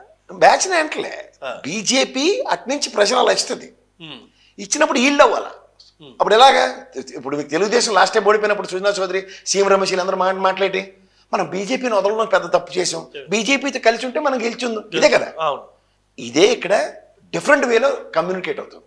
మీరు ఆర్ట్స్ అడిగారు కాబట్టి చెప్తున్నా. అప్పుడు ఏమైంది, వాళ్ళకి మేము గెలవం కాబట్టి మా ధైర్యం అవరు. అప్పుడు నేను చెప్పిన ఈక్వేషన్ 40 సంవత్సరాల పైచీలకు అనుభవం చంద్రబాబు గారు చెప్పలేరు. బట్ విజయసాయి రెడ్డి గారు ఇక్కడ చెప్తున్న వర్షన్ వేరుగా, తర్వాత వెర్షన్కి వద్దాం. ఇక్కడ ఫస్ట్ ఇది చూస్తే మీరు కూటమి ఏర్పాటుకి వీళ్ళ దగ్గర కూటమి వస్తే మాకు లోపటి నుంచి సపోర్ట్ ఇస్తాం, ఆంధ్రప్రదేశ్ నుంచి లోపటి నుంచి సపోర్ట్ ఇచ్చేది వైఎస్ఆర్సీపీ కాదు అన్నప్పుడు బీజేపీ ఎవడ పట్ల వస్తాడు? ఇక్కడంతా చేంబెడి బ్యాచ్, బీజేపీకి పనికొచ్చినాడు ఎవడు లేడు. వాళ్ళని చూసి ఓటేసి వాడు 0.83% వాళ్ళ ఎబిలిటీ. చచ్చినోడు పెళ్లికి వచ్చిందే కట్నం అన్నప్పుడు లోపల తెలుగుదేశం ఎప్పుడైతే బీజేపీకి చేపట్టిందంటే వాళ్ళకి గ్యారంటీగా 5 నుంచి 8, 10 స్థానాలు గట్టి ఉంటూ ఉంటాయి. సడన్గా ఇలా గ్రాఫ్ పెరిగిపోతుంది, బీపీ విషయంలో బీపీ పెరిగినట్టు. ఇది గమనించి వాళ్ళు ఏం చేశారంటే టాక్టికల్గా, yes Pawan Kalyan is leeway there, he creates మీడియాక్స్, సో గో హెడ్ అన్నట్టుగా ఇటు ఇవ్వగానే ఇటు వీళ్ళు బయటకు వెళ్ళారు. బయటికి వెళ్ళినప్పుడు వీళ్ళు సపోర్ట్ చేస్తూ వైఎస్ఆర్సీపీని గెలిపించుకునే కార్యక్రమం ఉంటుంది కదా, అదొక దెబ్బ. ఈ సర్కమాస్టెన్సెస్లో ఇట్లా ఓటమికి దారి తెలియకుండానే వేసేసారు. సో ఇవేవి తెలియదంటారా జగన్ గారికి కావచ్చు, లేకపోతే అప్పుడు మీరు పెద్ద పెద్ద మేధావులే ఉండే కదా, ఎవడు మేధావులు, ఏ మేధావు మాట్లాడగలిగారు? ఋషి ఎంతమంది ఐప్యాక్ ఋషి అనే బొర తక్కువ బ్యాచ్ తప్ప జగన్మోహన్ రెడ్డితో డైరెక్ట్ యాక్సెస్ మాట్లాడి కూడా వాళ్ళు లేడు అక్కడ. విజయసాయి రెడ్డి డోర్ క్లోజ్డే కదా, ఎందుకు? సజ్జల గారికి తెలుదా ఇవన్నీ? ఏమని చెప్తా, సజ్జలు ఎవరండి? ఆయన 2010 ప్రత్యక్ష రాజకీయాల్లో మన ఎవరు బొత్స సత్యనారాయణ గారిలాగా పెద్దిరెడ్డిలాగా ఒక నియోజకవర్గాలను శాసించే అంత వ్యక్తే ఆయనే కదా సార్ మొత్తం పార్టీ. ఇప్పుడు సమన్వయకర్త, సంధానకర్త, ఈ రెండింటికి తేడా. సమన్వయకర్త అంటే ఏది చెప్పినా, ఇప్పుడు ఐప్యాక్కి టాస్క్ ఇచ్చేసాడు, ఆ ఫ్రంట్ వాళ్ళది, మిగిలింది మీకు సంబంధం లేదు. లోకల్ లాజిస్టిక్స్ మాట్లాడండి.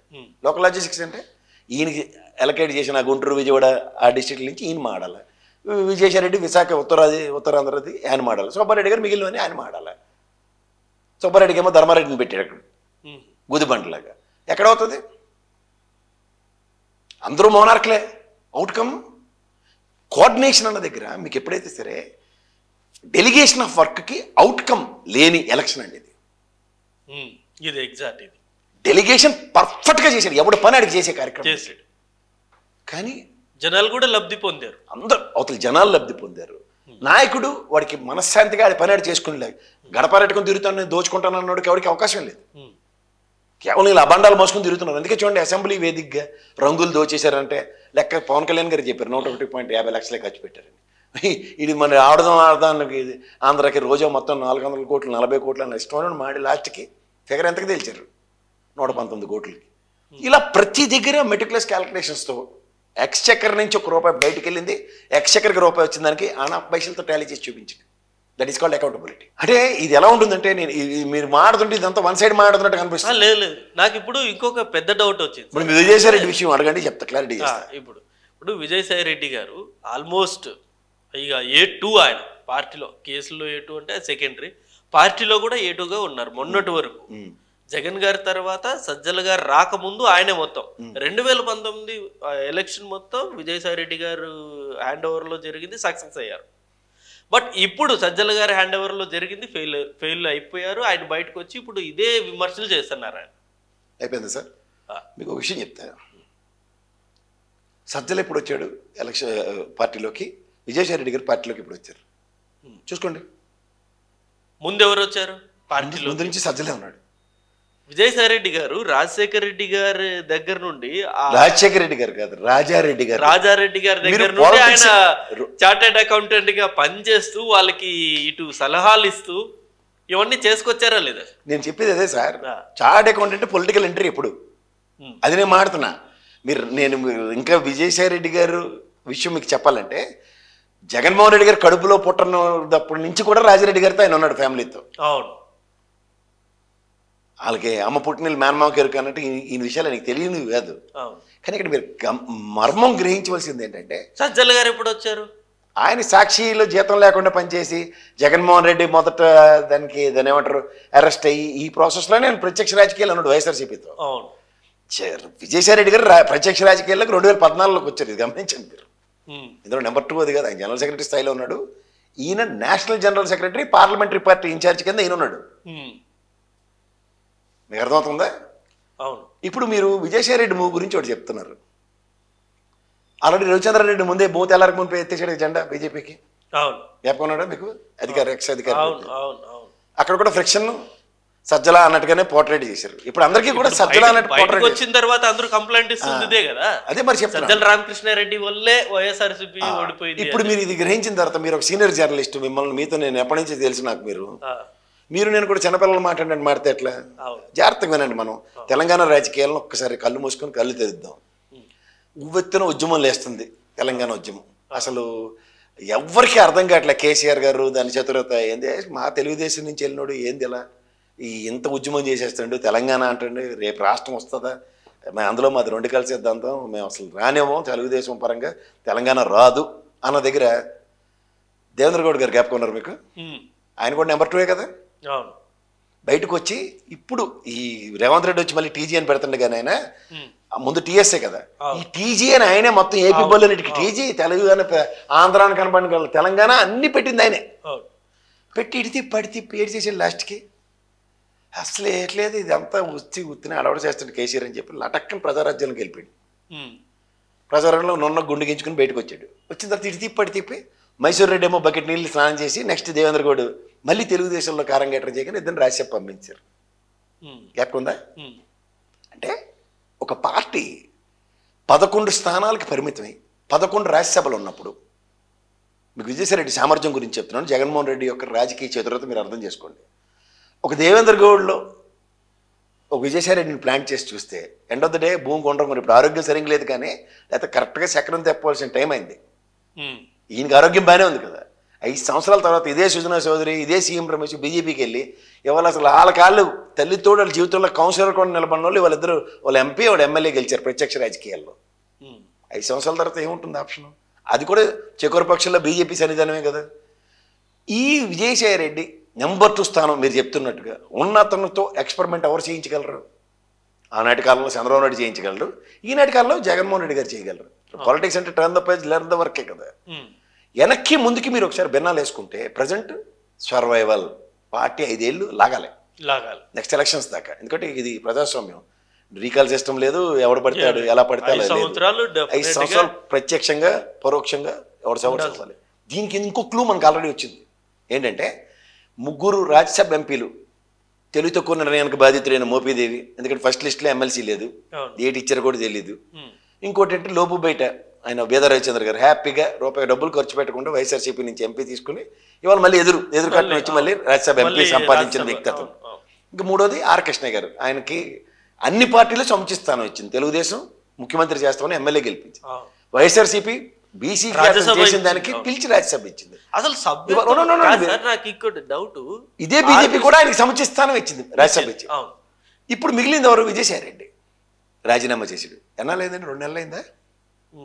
మరి దేని చచ్చిపోతున్నారు? ఎవరికొరికి ఇవ్వాలి కదా, ఓ తెలుగుదేశమో లేదంటే ఓ జనసేన ఓ బీజేపీ సరదా పడాలి కదా. ఎందుకు సరదా పడలేకపోతున్నారు అంటే పాలిటిక్స్లో ఒక మూవ్ అన్నది జరిగితే దాని కాన్సిక్వెన్సెస్, రిప్రికేషన్స్ 40 సంవత్సరాల పైన ఉన్న చంద్రబాబు నాయుడు గారు ఆలోచిస్తున్నారు. ఇంత దేశంలో 3వసారి ప్రధానమంత్రి నరేంద్ర మోడీ గారి దగ్గర నుంచి ఒక మూవ్ లేదు. ఎన్డీఏ ప్రతిదానికి ఆవేశం, అన్నను కూడా మా ఎమ్మెల్సీ చేసేదాకా నిద్ర పోని పవన్ కళ్యాణ్ గారు కూడా మూవ్ గురించి ఆలోచిస్తున్నారు. మీరు గమనించారా?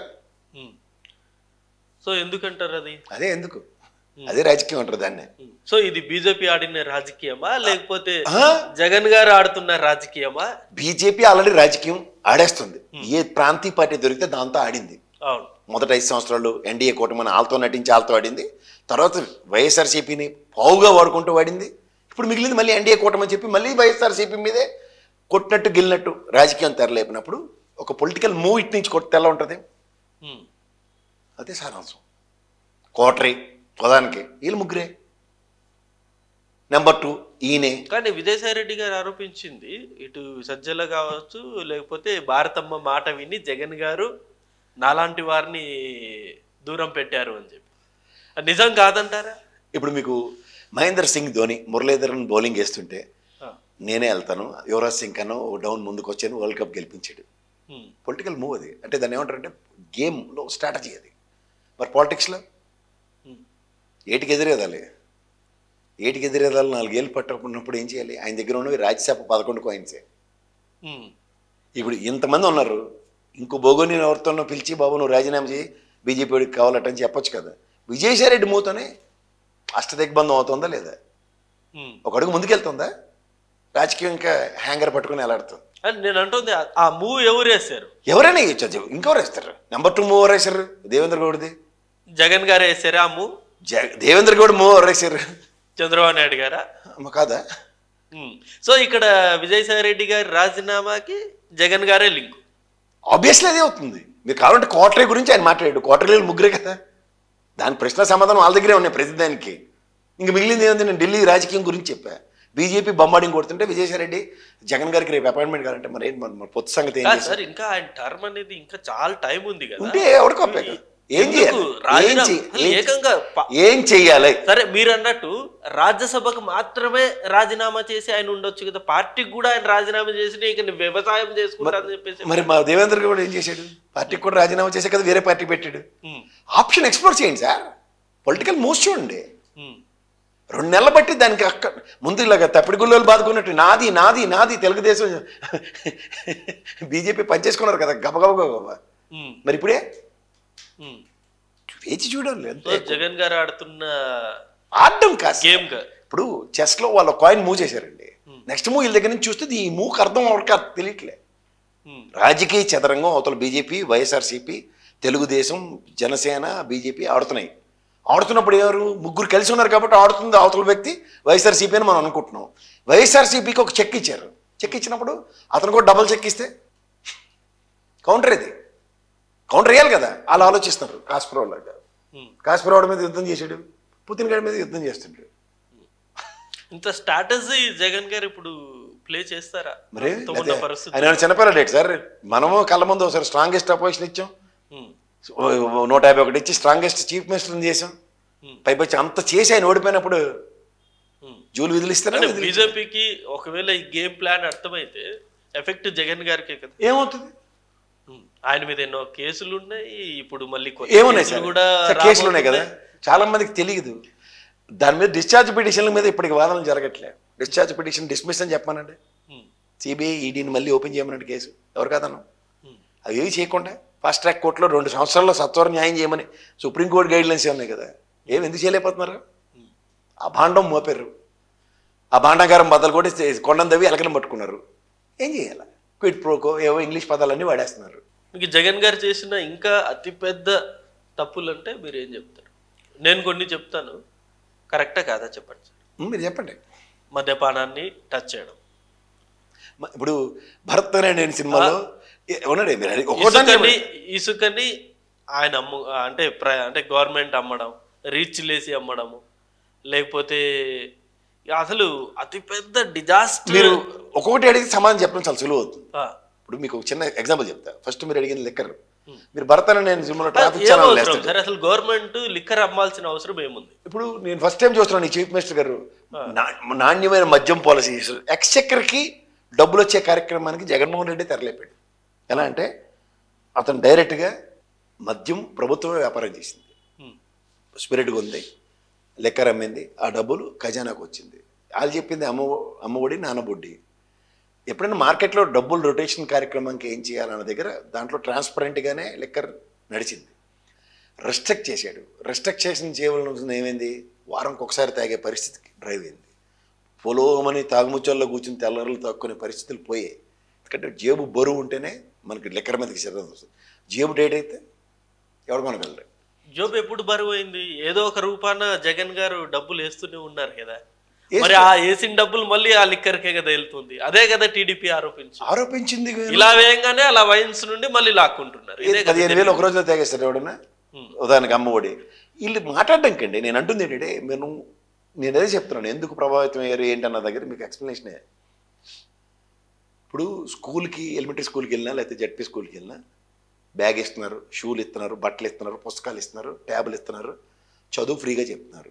మరి ఆ చేతిలో 15,000 ఎందుకు పెడుతున్నారు? లాజిక్ మాట్లాడదాం మనం. ఇప్పుడు ఉదాహరణకి ఇంటికి ఒకటికే ఇచ్చారు. రెండో పిల్లడు అలా అదృష్టంకో దురదృష్టంకో నారాయణ స్కూల్లో వేసారు అనుకోండి, అడికి 50,000 ఫీజు. ఈ 15,000 ఆ పిల్లడికి ఒక పాపో లేకపోతే బాబో సంపాదించిస్తున్నట్టే కదా. సంపద సృష్టించడం అంటే ప్రభుత్వం తరఫున అప్లిఫ్ట్మెంట్కి, ఎడ్యుకేషన్ సిస్టమ్ని డెవలప్ చేయడానికి అవకాశం ఇస్తున్నట్టనే కదా. దాన్ని మీరు అన్వయించి జస్ట్ నాకు ఒక చిన్న డౌట్ సార్. ఇప్పుడు ఈ అమ్మఒడి అని చెప్పేసి 1,000 కోట్లు ఖర్చు పెడతారు కదా. ఆ 1,000 కోట్లు అనేది ఎందుకని గవర్నమెంట్ స్కూల్ బాగు చేయడానికో వాటికి ఎందుకు ఉపయోగించి అక్కడ ఎందుకు డెవలప్ చేయకూడదు? మన నాడు నేడు స్కూల్ ఎప్పుడైనా చూసారా మీరు? మీ దేవురో వెళ్ళి ఒకసారి ఆ ఊర్లో చూడండి ఒకసారి. నేను చదువుకున్న స్కూలు ఇవాళ ద వే ఇట్ ఈజ్ అన్నది చూసి నాకే గుండె ఆగిపోయింది. అక్కడ నాలో ట్రాన్స్ఫర్మేషన్ స్టార్ట్ అయింది. నేను చదువుకున్న స్కూల్లో చిన్నప్పుడు పాయికాన కూడా ఉండేది కాదు సార్. ఎక్కడో చెట్లు చెట్టు కాకులు నీళ్లు డబ్బాలు పట్టుకొని ఏదో సావులు చచ్చేవాళ్ళం, చుట్టుపక్కల ఏదో లేకుండా. అలాంటిది మా టీచర్లే ఎంత సఫర్ అయ్యేవారంటే ఆ చుట్టుపక్కల ఇళ్ళ వాళ్ళు మమ్మల్ని ఎవరినో పంపించి బతిమాలుకొని ఒకసారి ఇల్లు వచ్చేవారు బాత్రూమ్కి. ఇవాళ ఆడపిల్లలకి శానిటరీ నాప్కిన్తో సైతం పర్ఫెక్ట్లీ ఎక్కువ. ఇప్పుడు ఇవాళ ఈ ఉల్లంఘన టీచర్లకి ఏంటంటే బాత్రూమ్ కడిగినోడితో ఫోటో తీసి రెగ్యులర్గా క్లీనింగ్ అవుతుందో లేదో దాన్ని అప్లోడ్ చేయమన్నారు. వాళ్ళకి దానికి కూడా బాధ వచ్చేస్తుంది. అది కూడా పెద్ద మైనస్. అది మైనస్ అంటే ఏం చెప్పాలి సార్? ఇప్పుడు ఇంట్లో పని మనిషి వచ్చి తుడుస్తున్నప్పుడు మన అమ్మ ఎలా నొచ్చుకుతుందో ఎలా గొణుకుతుందో తెలుసు కదా. ఆ చీపురా మూల ఇది విన్నారా వినట్లేదా? పని మనిషి డెలిగేషన్ ఆఫ్ వర్క్ నేను అప్ చెప్పాను అంతేరా. నెక్స్ట్ డే అమ్మ తడుతుంది, నువ్వు సరిగ్గా తోడని మీరెందుకు స్పాంటానిటీ చూపిస్తారు? అనాశ భరించలేక. ఇది ప్రభుత్వం తరఫున పిల్లల పారిశుద్ధ్యం కోసం పర్ఫెక్ట్గా వాళ్ళకి ఇచ్చేస్తున్నారా లేదా అన్న దాని మీద వాళ్ళు చేసిన పని. అది తప్పు పడితే ఏం చేయాలా? ఇంకొకటి టీచర్లు వైన్ షాప్ దగ్గర పెట్టడం, అది కూడా చాలా పెద్ద. కరోనా టైంలోనే కదండి. కరోనా టైంలోను ఉపాధ్యాయులు ఇప్పుడు ఉదాహరణకి నేనైతే మంచిగా చెప్తాను. ఎందుకంటే ఇప్పుడు మీ మాస్టర్ గారు అక్కడ ఉన్నారు అనుకోండి వైన్ షాప్ దగ్గర, మీరు వెళ్ళి ధైర్యంగా వెళ్ళి కోటరీ లేకపోతే సెక్రటరీ గారిని అడగలరా? చెప్పండి సార్. సో మీరు సమర్థిస్తారు దాన్ని. నేను అంటుంది అదే సార్. ఇప్పుడు గవర్నమెంట్, నేను అందుకే చెప్తున్నాను, ప్రైవేట్ మద్యం షాపుల దగ్గర మాస్టర్లను పెడితే తప్పు, ప్రభుత్వమే మద్యం అమ్ముతున్నప్పుడు తప్పే ఉంది దాంట్లో. చదువు చెప్పాల్సిన ఉపాధ్యాయులు దగ్గర కాపలా, బాబు నువ్వు లైన్ లోకి రా, బాబు నువ్వు ఇటు ఈ లైన్ లోకి రా, ఇలా చెప్పడం. స్కూల్ లేనప్పుడు చెప్తున్నాం. స్కూల్ ఉన్నప్పుడు కాదు కదా. స్కూల్లో చదువు చెప్పద్దు మానేసి వెళ్ళి లైన్ షాప్ దగ్గర నిలబడమని ఎప్పుడు చెప్పడైనా? కరోనా టైంలోనే కదా ఫంక్షనింగ్ స్టార్టెడ్ అన్నప్పుడు. అప్పుడు ఎవరి పని అడిగే ఉంది కదా. ఎవరి పని లేకుండా కూర్చుని పందెంగోళ్ళు మేపడానికి ఎక్స్చక్కర్కి డబ్బులు ఎక్కడి నుంచి వస్తున్నాయి? మళ్ళీ ఆ రెవెన్యూ స్టేట్కి ఎప్పుడు ఖజానాకు వచ్చి 5 వనరులు, మిగిలినవన్నీ జిఎస్టీ పరిధిలో నేషనల్ గవర్నమెంట్ ఎత్తుకెళ్ళిపోతున్నాయి. Liquor, petroleum, gas, municipal taxes, registration authority, stamps and registrations, ఇవే కదా 5 గేమ్ చేసుకోవాలి డబ్బులు. ఆ డబ్బులకి ఏముంది? లెక్కరు నేనే అమ్ముతున్నాను కాబట్టి ప్రభుత్వం పరంగా డెప్యుటేషన్ ఇచ్చాడు. రియల్ ఎస్టేట్లను చిట్లు వేసుకున్నప్పుడు మాస్టర్లకు లేని కష్టాలు వైన్ షాప్ దగ్గర నిలబడి లైన్లో ఉండమంటారు కష్టమా? జీతాలు ఎప్పుడు వేసేవారు కదా సార్ జీతాలు. సో మీరు అంత పని అప్పు చెప్పినప్పుడు వాళ్ళు చేస్తున్నప్పుడు వాళ్ళ జీతాలు మీరు టైంకి వేసారా? వైసీపీ ప్రభుత్వంలో టైం పడిందా? ఇప్పుడు ఒక 2-3 నెలల డీవియేషన్స్ ఉన్నాయి కానీ అది కూడా దాన్ని టీడీపీ చాలా హైలైట్ చేసి అబ్జర్వ్ చేయాలి. దానికి ఒక మాట చెప్తా. ఇప్పుడు సే ఫర్ ఇన్స్టెంట్ నెలకి ఎన్ని రోజులు అండి? 30 రోజులు. మీకు 1వ తారీఖు జీతం వస్తుంది, 30వ తారీఖుకి మళ్ళీ 1వ తారీఖు జీతం అంటే 30 రోజులు. 15వ తారీఖు జీతం ఇచ్చి నెక్స్ట్ మంత్ 15వ తారీఖు జీతం ఇస్తే ఏమైనా కష్టమా? ఆ సిస్టమ్ లేదు కదా. సిస్టమ్ లేదు. కొత్త సిస్టమ్ అనుకుందాం. ఉదాహరణకి ఈఎంఐ 1వ తారీఖు బ్యాంక్ కోడికి వెళ్ళి అప్లికేషన్ ఇచ్చి ఈ నెల నుంచి ఈఎంఐ 15వ తారీఖు డిడక్ట్ చేయండి అంటే పేక తీసి ఏమైనా బూడిద గుమ్మడికాయ కడతారు కదా, దాని బదులు ఇటు పేక ఏమైనా కట్టేటవాడిదేనా? ఎవరికి చెప్తారు సార్ ఈ పెట్టకథలు? ఎన్ని అయ్యారులు ఇచ్చాడో సార్ చూడమనండి. వీళ్ళకి 10 నెలలు అయింది, ఇప్పటికి డిఏ ఏమైనా ఇచ్చారా? ఇప్పుడు టీచర్లు, జగన్ గారి ఓటమిలో టీచర్లు కూడా ప్రధాన పాత్ర, ఒప్పుకుంటారు సార్? ఏ గవర్నమెంట్ అయినా ఓడిపోయింది అంటే ఎంప్లాయీస్ టీచర్లే కాదు. ఇప్పుడు నెక్స్ట్ టైం వీళ్ళు పోయారంటుకోండి, 2019 ఎలక్షన్లు మీరు చూసుకోండి, వాళ్ళు దేనికి ఓడిపోయి టీచర్లు ఎంప్లాయీసే మడతెట్టేశారు. ఎన్ని అయ్యారులు? ఆదివారం శనివారం సెలవు, కార్లు బస్సులు విమానం వాడు తప్ప మిగిలిన అన్ని వాడేశారు. విమానంలో ఐఏఎస్ ఆఫీసర్లు వాడేస్తున్నారనే అమరావతి బస్సులు వేశారు. నీకు జ్ఞాపకం ఉందా? ట్రైను ఇక్కడ నుంచి పెద్ద ఈ పుత్లికాలు బయలుదేరి వెళ్ళడానికి ఒక ట్రైను పొద్దున్న 5 గంటలకు 10 గంటలకు గుంటూరును విజయవాడ, ఇవన్నీ చూసాం కదా మనం. మరి ఏడు చేశారు? ఆ ప్రభుత్వానికైనా ఆర్థపలం ఇచ్చి బాబు 2 బాబు వేరే తెలకొని తెస్తాం అని చెప్పి గెలిపించారా? వాళ్ళకి ఎప్పుడు కన్సిస్టెంట్గా మెయింటైన్ చేసేది పవన్ కళ్యాణ్ తమ్ముళ్ళు వాళ్ళందరూ ఎంప్లాయీస్ టీచర్లు. వాళ్ళు ఏ ప్రభుత్వానికి వెళ్ళి ఎంతసేపు మాకే ఇది మాదే ఇది మాదే అని బ్రహ్మానందంగా అడుక్కునే వాళ్ళే తప్ప ఖచ్చితంగా ఇది ప్రజలకు ఇవ్వాలి. ప్రిన్సిపల్ సెక్రటరీలు, ఈ చీఫ్ సెక్రటరీలు, బ్యూరోక్రాట్స్ వీళ్ళందరూ ఉంటారు కదా, why can't they food down? బయటకు వచ్చి ప్రవచనాలు చెప్తారు. జీవితంలో ఒక డిసెంట్ నోట్ రాసేదేమో చూడండి, కనుక్కోండి ఉన్నాను.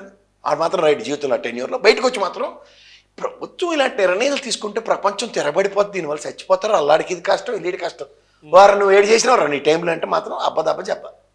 మీరు ఉద్యోగస్తులు అన్నారు కానీ ఉద్యోగస్తులు కూడా ఇవాళ జగన్ గారి హయాంలో గతంలో చేసిన కొన్ని తప్పిదాల వల్ల అనేక మంది వాళ్ళు సస్పెండ్ అయ్యారు, అనేక మంది ఇప్పుడు జైలుకు కూడా వెళ్ళే పరిస్థితి. సరే, జత్వాని కేసులో ఏమో 3-4 ఐపీఎస్ అధికారులు సస్పెండ్ అయ్యారు. ప్రూవ్ చేయమనండి మళ్ళీ ఇవన్నీ కూడా ప్రూవ్ చేయలేండి సార్. మీరు ఒక హైయెస్ట్ అథారిటీ డీజీపీ గారు కానీ లేదా గౌరవ ముఖ్యమంత్రి గారు కానీ వీళ్ళిద్దరికి ఒక సూపర్లెటివ్ డిస్కషన్స్ ఉంటాయి. IG report to DGP office, chief minister గారు కలెక్టర్ గారినో లేకపోతే రెవెన్యూ ఇన్స్పెక్టర్స్లో రెవెన్యూ ఎంఆర్ వాళ్ళు ఎండి వాళ్ళు రిపోర్ట్ టు జిఐడి, ఇది డిస్కషన్స్. ఇప్పుడు మీకు ఒకటి గమనించండి, మన జీవీ రెడ్డి రాజీనామా నిజంగా తప్పు జరగకపోతే ఐఏఎస్ ఆఫీసర్ని జీఈడీకి ఎందుకు అటాచ్ చేస్తారు? కానీ పార్టీ పరంగా పార్టీ వ్యక్తి కాబట్టి బకరాన్ చేసి ఎత్తేసారు. ఇక్కడ system has totally designed in a proper way. ఏది ఐఏఎస్ బ్యూరోక్రాట్స్కి ఐపీఎస్ బ్యూరోక్రాట్స్కి ఒక డిజైన్డ్ ప్రోగ్రాంలో వీళ్ళ దగ్గర డిస్క్రిప్షన్స్ ఉండవు. బ్లేమ్స్ ఇవన్నీ దీస్ ఆర్ ఆల్ ఆపాదించి మాట్లాడినవి, దాని అవుట్కమ్ చెప్పానండి. ఇప్పుడు ఆ సునీల్ కుమార్ ఆయన మీద కూడా అనేక ఆరోపణలు ఉన్నాయి, ఆయన కూడా త్వరలో కంపల్సరీ జైలుకి వెళ్ళే పరిస్థితి. ఈ తాగునితలు ఎందుకంట? ఇప్పుడు ఉదాహరణకి మీకు చెప్తాను గారికి కాదండి, మీరు అనుకూలంగా తోటకూర కాదు, ఇక్కడ సింపుల్ మీకు చెప్తారు. సునీల్ కుమార్ డీజీపీ ఇప్పుడు ఫైర్ దీనికి ఎక్కడో బీహార్లోనే ఎక్కడ ఉన్నాడు ఆయన. వీళ్ళు అబాండం ఏంటి గుండ్ల మీద కూర్చుని ఇలా గుద్దేసేట చంపిపోయాడట. ఇది రఘురామకృష్ణరాజు గారు అభాండం. ఇదే వ్యక్తిని గౌరవ న్యాయస్థానం బెయిలిచ్చిందే ఇవ్వలేదా? బెయిలిచ్చింది గౌరవ న్యాయస్థానం ఒక ఎస్ఐని కానీ ఒక సిఐని కానీ లేకపోతే ఎస్పీని కానీ ఎవరినైనా రఘురామకృష్ణరాజు గారు ఒక ఎంపీ స్థాయి వ్యక్తిని కొడతారని సస్పెండ్ చేసిందా? కోర్టులో చెప్తారు కదా సార్, నన్ను కొట్టారు సార్ అంటే కోర్టు ఎలా చెప్తుంది? కాళ్ళు అవి వాచిపోయాను మనకి కట్లు కట్టి సినిమాలు చూపించారు కదా, మనకి కారు అద్దంలోంచి కూడా చూపించి అన్నీ చేశారు కదా కాలు ఎత్తి. మరి ఇది కోర్టు ఎందుకు కన్విన్స్ కాలే? మీడియా కన్విన్స్ అయింది. మీడియా జడ్జిమెంట్లు ఎవరైనా ఒప్పుకుంటారా? నా ప్రాస్పెక్టివ్లో గౌరవ న్యాయస్థానం జడ్జి గారు లేకపోతే సుప్రీంకోర్టు చీఫ్ జస్టిస్ గారు ఇది ఖచ్చితంగా పోలీస్ 3rd డిగ్రీ అప్లై చేయడం ఒక గౌరవప్రదమైన ఎంపీ గారి మీద ముమ్మూర్తిలో తప్పు. You have been suspended, you have taken this gentlemen has taken action against this fellow అని చెప్పి ఎక్కడ చూసారా? కేసు నడుస్తుంది కదా సార్. అది ఎందుకు నడుస్తుంది సార్? బెయిల్ ఎందుకు ఇస్తారు? బెయిల్ ఇచ్చి పక్క పెట్టారు కదా, బెయిల్ ఇచ్చి పంపించారు కదా. నెక్స్ట్ ఎలక్షన్ కూడా అయిపోయింది, నేను ఎమ్మెల్యే గెలిచారు కదా. మరి కోర్టు బెయిల్ ఇచ్చి దానికి కన్విన్స్ అయినప్పుడు కొట్టారని దానికి ఎందుకు కన్విన్స్ అవ్వలే? ఎందుకంట ఒక వ్యక్తి ఇప్పుడు మీరు అలాగే జత్వానీ గారి విషయంలోనూ అట్లోనూ police department has taken action against these people అన్నది కాకుండా first they have been asked to report to the DGP office. పొద్దున 10 గంటలకు వచ్చి సంతకం పెట్టండి, సాయంత్రం వరకు ఉండాలి, మళ్ళీ వెళ్ళేప్పుడు సంతకం పెట్టి వెళ్ళాలి. ఏముంది దాంట్లో? వాళ్ళకి అది అంటే ఓ రకంగా అవమానకరం కాదా? వాళ్ళ ఆ స్థాయిలో ఐపీఎస్ అవ్వాలంటే ఎంత కష్టపడి వెళ్ళుంటారు. అవునండి. ఇప్పుడు ఎవరో ఒక వ్యక్తి 16 మంది ఐపీఎస్ని తెలుగుదేశం ముద్ర వేసి కూర్చోబెట్టింది వీళ్ళు వైఎస్ఆర్సీపీ అని. నేను డెరాడూన్లోను ఈ ట్రైనింగ్ సెంటర్లో these IPS batch is been selected for YSRCP, these people are selected for BJP, these people are for Congress, these people are for TDP అని ఏమైనా ఇది ఉందా రాజ్యాంగంలో? సార్ బ్యూరోక్రాట్స్ 30 ఏళ్ళు 35 సంవత్సరాల సర్వీసులు ఉంటే ఆడు ఏ ముఖ్యమంత్రి వస్తే అక్కడ దానికి భజన చేయడం ఆడికి అలవాటు. ఇప్పుడు సర్వైవల్ సో లాస్ట్ 5 years కూడా అదే చేశారా? ఇప్పుడు అదే చేస్తారు కదా. ఇప్పుడు వీళ్ళు సెట్ ఆఫ్ పీపుల్ కొంతమంది ఉన్నారు. వీళ్ళని మరి నెక్స్ట్ గవర్నమెంట్ రాగానే వాళ్ళకి ముద్రలు వేస్తే ఇదేంటిది? మనం ఎక్కడ ఉన్నాం? ఏ కాలంలో? నేను పాతరాతి యుగంలో ఉన్నావా? రఘురామకృష్ణరాజు గారి విషయంలో గౌరవం, న్యాయస్థానం, పోలీసు వాళ్ళు కొట్టారని చెప్తే నేను నమ్ముతా. సస్పెండ్ చేసింది అనుకోండి నేను నమ్ముతా. అంతేకాని బయటకు వచ్చి టపాచిపోతు కబుర్లు చెప్పుకుని కథలు చెప్తానంటే ఎవడు వెంటాడు? అవన్నీ కాకమ్మ కథలు, ఈ చిన్నపిల్లలు నిద్ర రాకపోతే చెప్పి కథలు. వాళ్ళ ఇంట్లో వాళ్ళకి చెప్పుకోవడం బాగుంటుంది. తాతయ్య గారిని జైల్లో కొట్టారట ఆయన కాబట్టి చూడు అంత మనిషి ఉన్నాడు, ఇలా ధైర్యంగా ఇలా కర్రని ఇలా అంటే ఇరిగిపోయిందట అని చిన్నపిల్లలకు చెప్పుకోవడం బాగుంటుంది. లేదా వాడు గుండెల మీద కూర్చుని గుద్దుతుంటే ఆయన ఇలా ఇలా అన్నాడు, అలా పడిపోయాడంటే అబ్బా చాలా బాగుంది ఈయన రాజుగారు అని చెప్పాలి.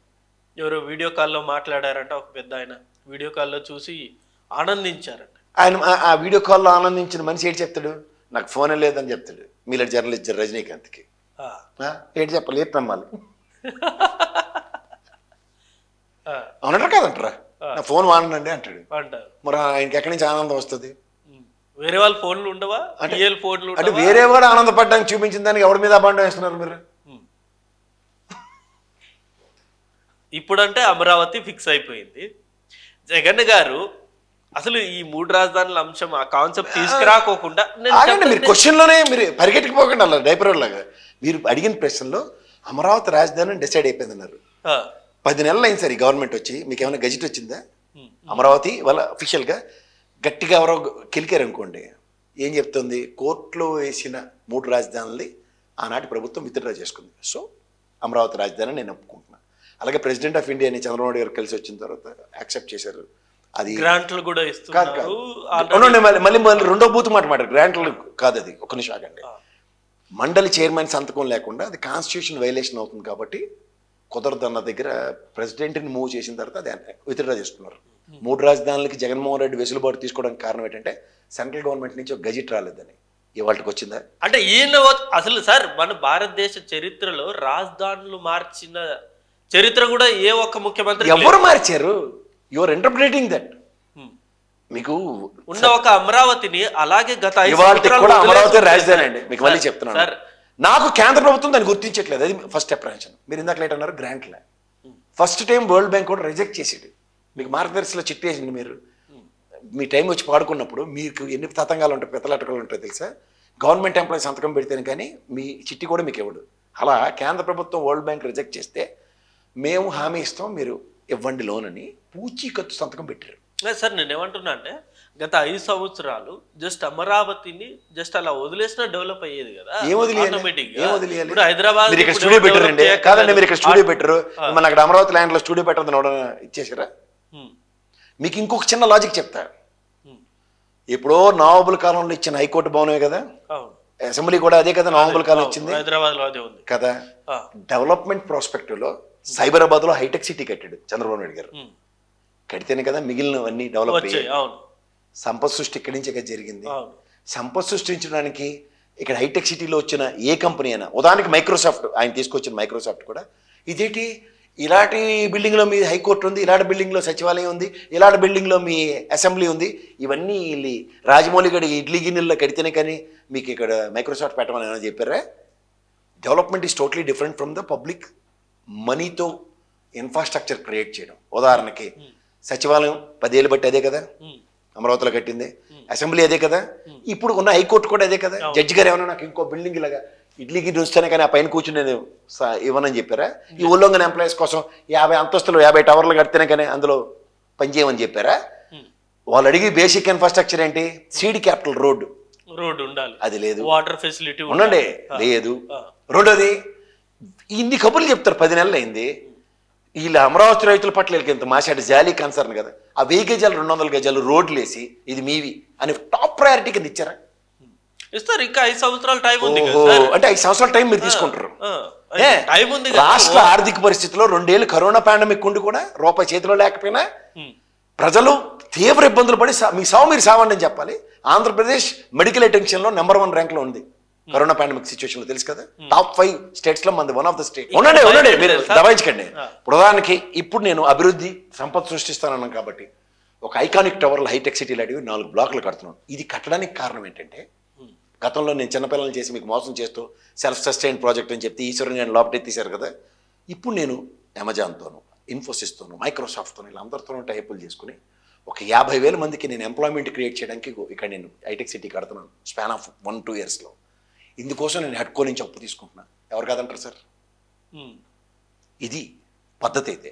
ఇది కాకుండా ఇలా నీళ్ళలోంచి జాస్ లాగా రావడానికి ఓ సబ్మెరైన్ వేసాను, దాంట్లోంచి ఇలా వచ్చేసరికల్లా ముఖ్యమంత్రి చంద్రబాబు నాయుడు గారి ఆఫీస్ ఇలా కనబడుతుంది. అక్కడికి ఇలాగా రిమోట్ కంట్రోల్ ఓపెన్ చేయగానే డోర్లు వస్తాయి.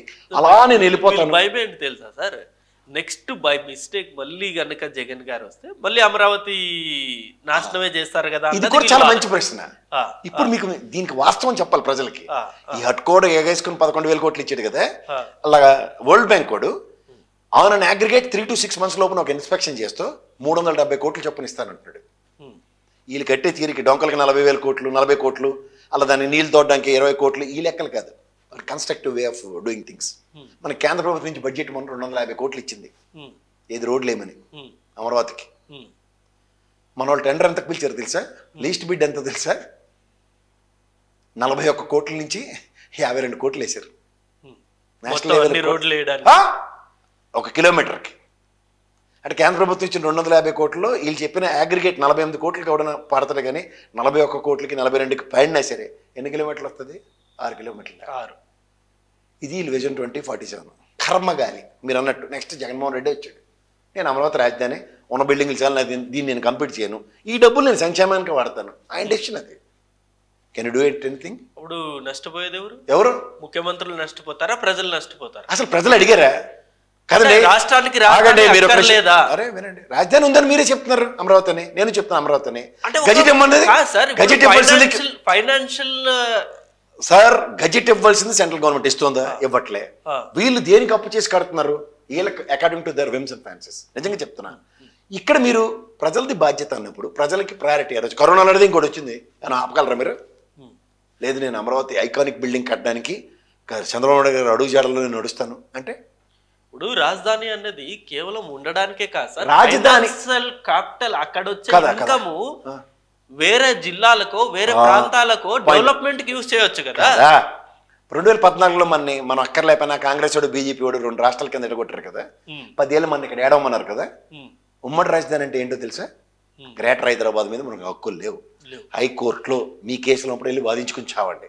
అసెంబ్లీ సెక్షన్లో తెలంగాణ లేనప్పుడు మీరు పెట్టుకుని చావండి. 4-5 బ్లాకులు ఇచ్చాం, ఇందులో పరిపాలించుకుని చావండి. ఇది మన రాజధాని. నిన్న ఏ గురించి ఆయన పేరేంటంటే నారాయణమూర్తి గారు చెప్పారు. ఏమన్నారు తెలుసా? He is much ahead of anything. దానికన్నా ముందే మనం వచ్చి ఉన్నాం, దాంతో ఏమి జరగదు, ఒరగదు, దేనికి వెనకాల పడుతున్నాడో ఎవడో ఒక ముఖ్యమంత్రి అని అమాయకుడిని చేసి మాట్లాడింది చంద్రబాబు నాయుడు గారి గురించి. ఆయన just go ahead with this statement. So ఏతో you cannot do anything. He is already ఇన్హెరెంట్గా మనం క్రియేట్ చేసిన వండర్ అది. సో ఇప్పుడు ప్రజెంట్ టెక్నాలజీ దేని మీద ఉంది? ఏమీ లేదు. ఆల్రెడీ ఐటీ ఎలా ఉందో, ఎలా సస్తనమో అందరికీ తెలుసు. చంద్రబాబు నాయుడు గారికి చెప్పుకోవడానికి ఒక కియా ఉంది. తర్వాత ఏమైంది? కుయి అని. జగన్ గారికి ఏముంది? ఏం కావాలి మీకు? ఏముంది? ఒక కంపెనీ. నేను అదే కంపెనీ, ఫలానా కంపెనీ తీసుకొచ్చాను ఆంధ్రాకి. ఏషియన్ కాంటినెంట్ లో ఏసీస్ ప్రొడ్యూస్ చేసింది ఆంధ్రప్రదేశ్. డైకిన్ కానీ, క్యారియర్ కానీ, ఏదైనా మీరు జగన్ గారు తీసుకొచ్చినవే. కంపెనీలే పంపించేశారు. ఈ అమరాన్ లాంటి కంపెనీలు భయపెట్టి, లేకపోతే ఆ జాకీ లాంటి సంస్థల్ని ఏది ఎంపీ గోరెంట్ల మాధవ్ గారు భయపెట్టి పంపించేశారన్నది కదా మాట కదా. దానికి సమాధానం వినాలి మనం. మనకి ఇండస్ట్రియల్ సెక్టర్లో ఇండస్ట్రియల్ ఇన్సెంటివ్స్ అని ఉంటాయి. జగన్మోహన్ రెడ్డి గారి కన్నా ముందు చంద్రబాబు నాయుడు గారు గవర్నమెంట్లో ప్రత్యేక హోదాకి ధీటుగా ప్రత్యేక ప్యాకేజ్ విత్ ఇండస్ట్రియల్ ఇన్సెంటివ్స్, ఇది అసెంబ్లీ తీర్మానం. కానీ తర్వాత పీయూష్ గోయల్ గారిది నాకు చెప్పిన తర్వాత నాకు కనువిప్పైంది. తమిళనాడు ప్రెషర్కి ఈల్డ్ వాళ్ళు ఏం చేశారంటే ఇండస్ట్రియల్ ఇన్సెంటివ్స్ తీసేసి ప్రత్యేక ప్యాకేజ్ ఇస్తూ ఉన్నారు. అది కూడా ఆంధ్రప్రదేశ్ గవర్నమెంట్ క్యాలిక్యులేట్ చేసి టోటల్ 17,500 కోట్లు మాకు ప్యాకేజ్ ఇచ్చేస్తే సరిపోతుందని చెప్పారు. మీరు అన్నట్టు జాకీ కూడా ఇండస్ట్రియల్ ఇన్సెంటివ్స్ లేక అది వెళ్ళిపోయింది. ప్రత్యేక హోదా పణం పెట్టారు, ప్రత్యేక ప్యాకేజ్ అని చెప్పి బొబ్బు గబుర్లు చెప్పి అది కూడా ప్రత్యేక హోదా ఎవరి వల్ల రాలేదు?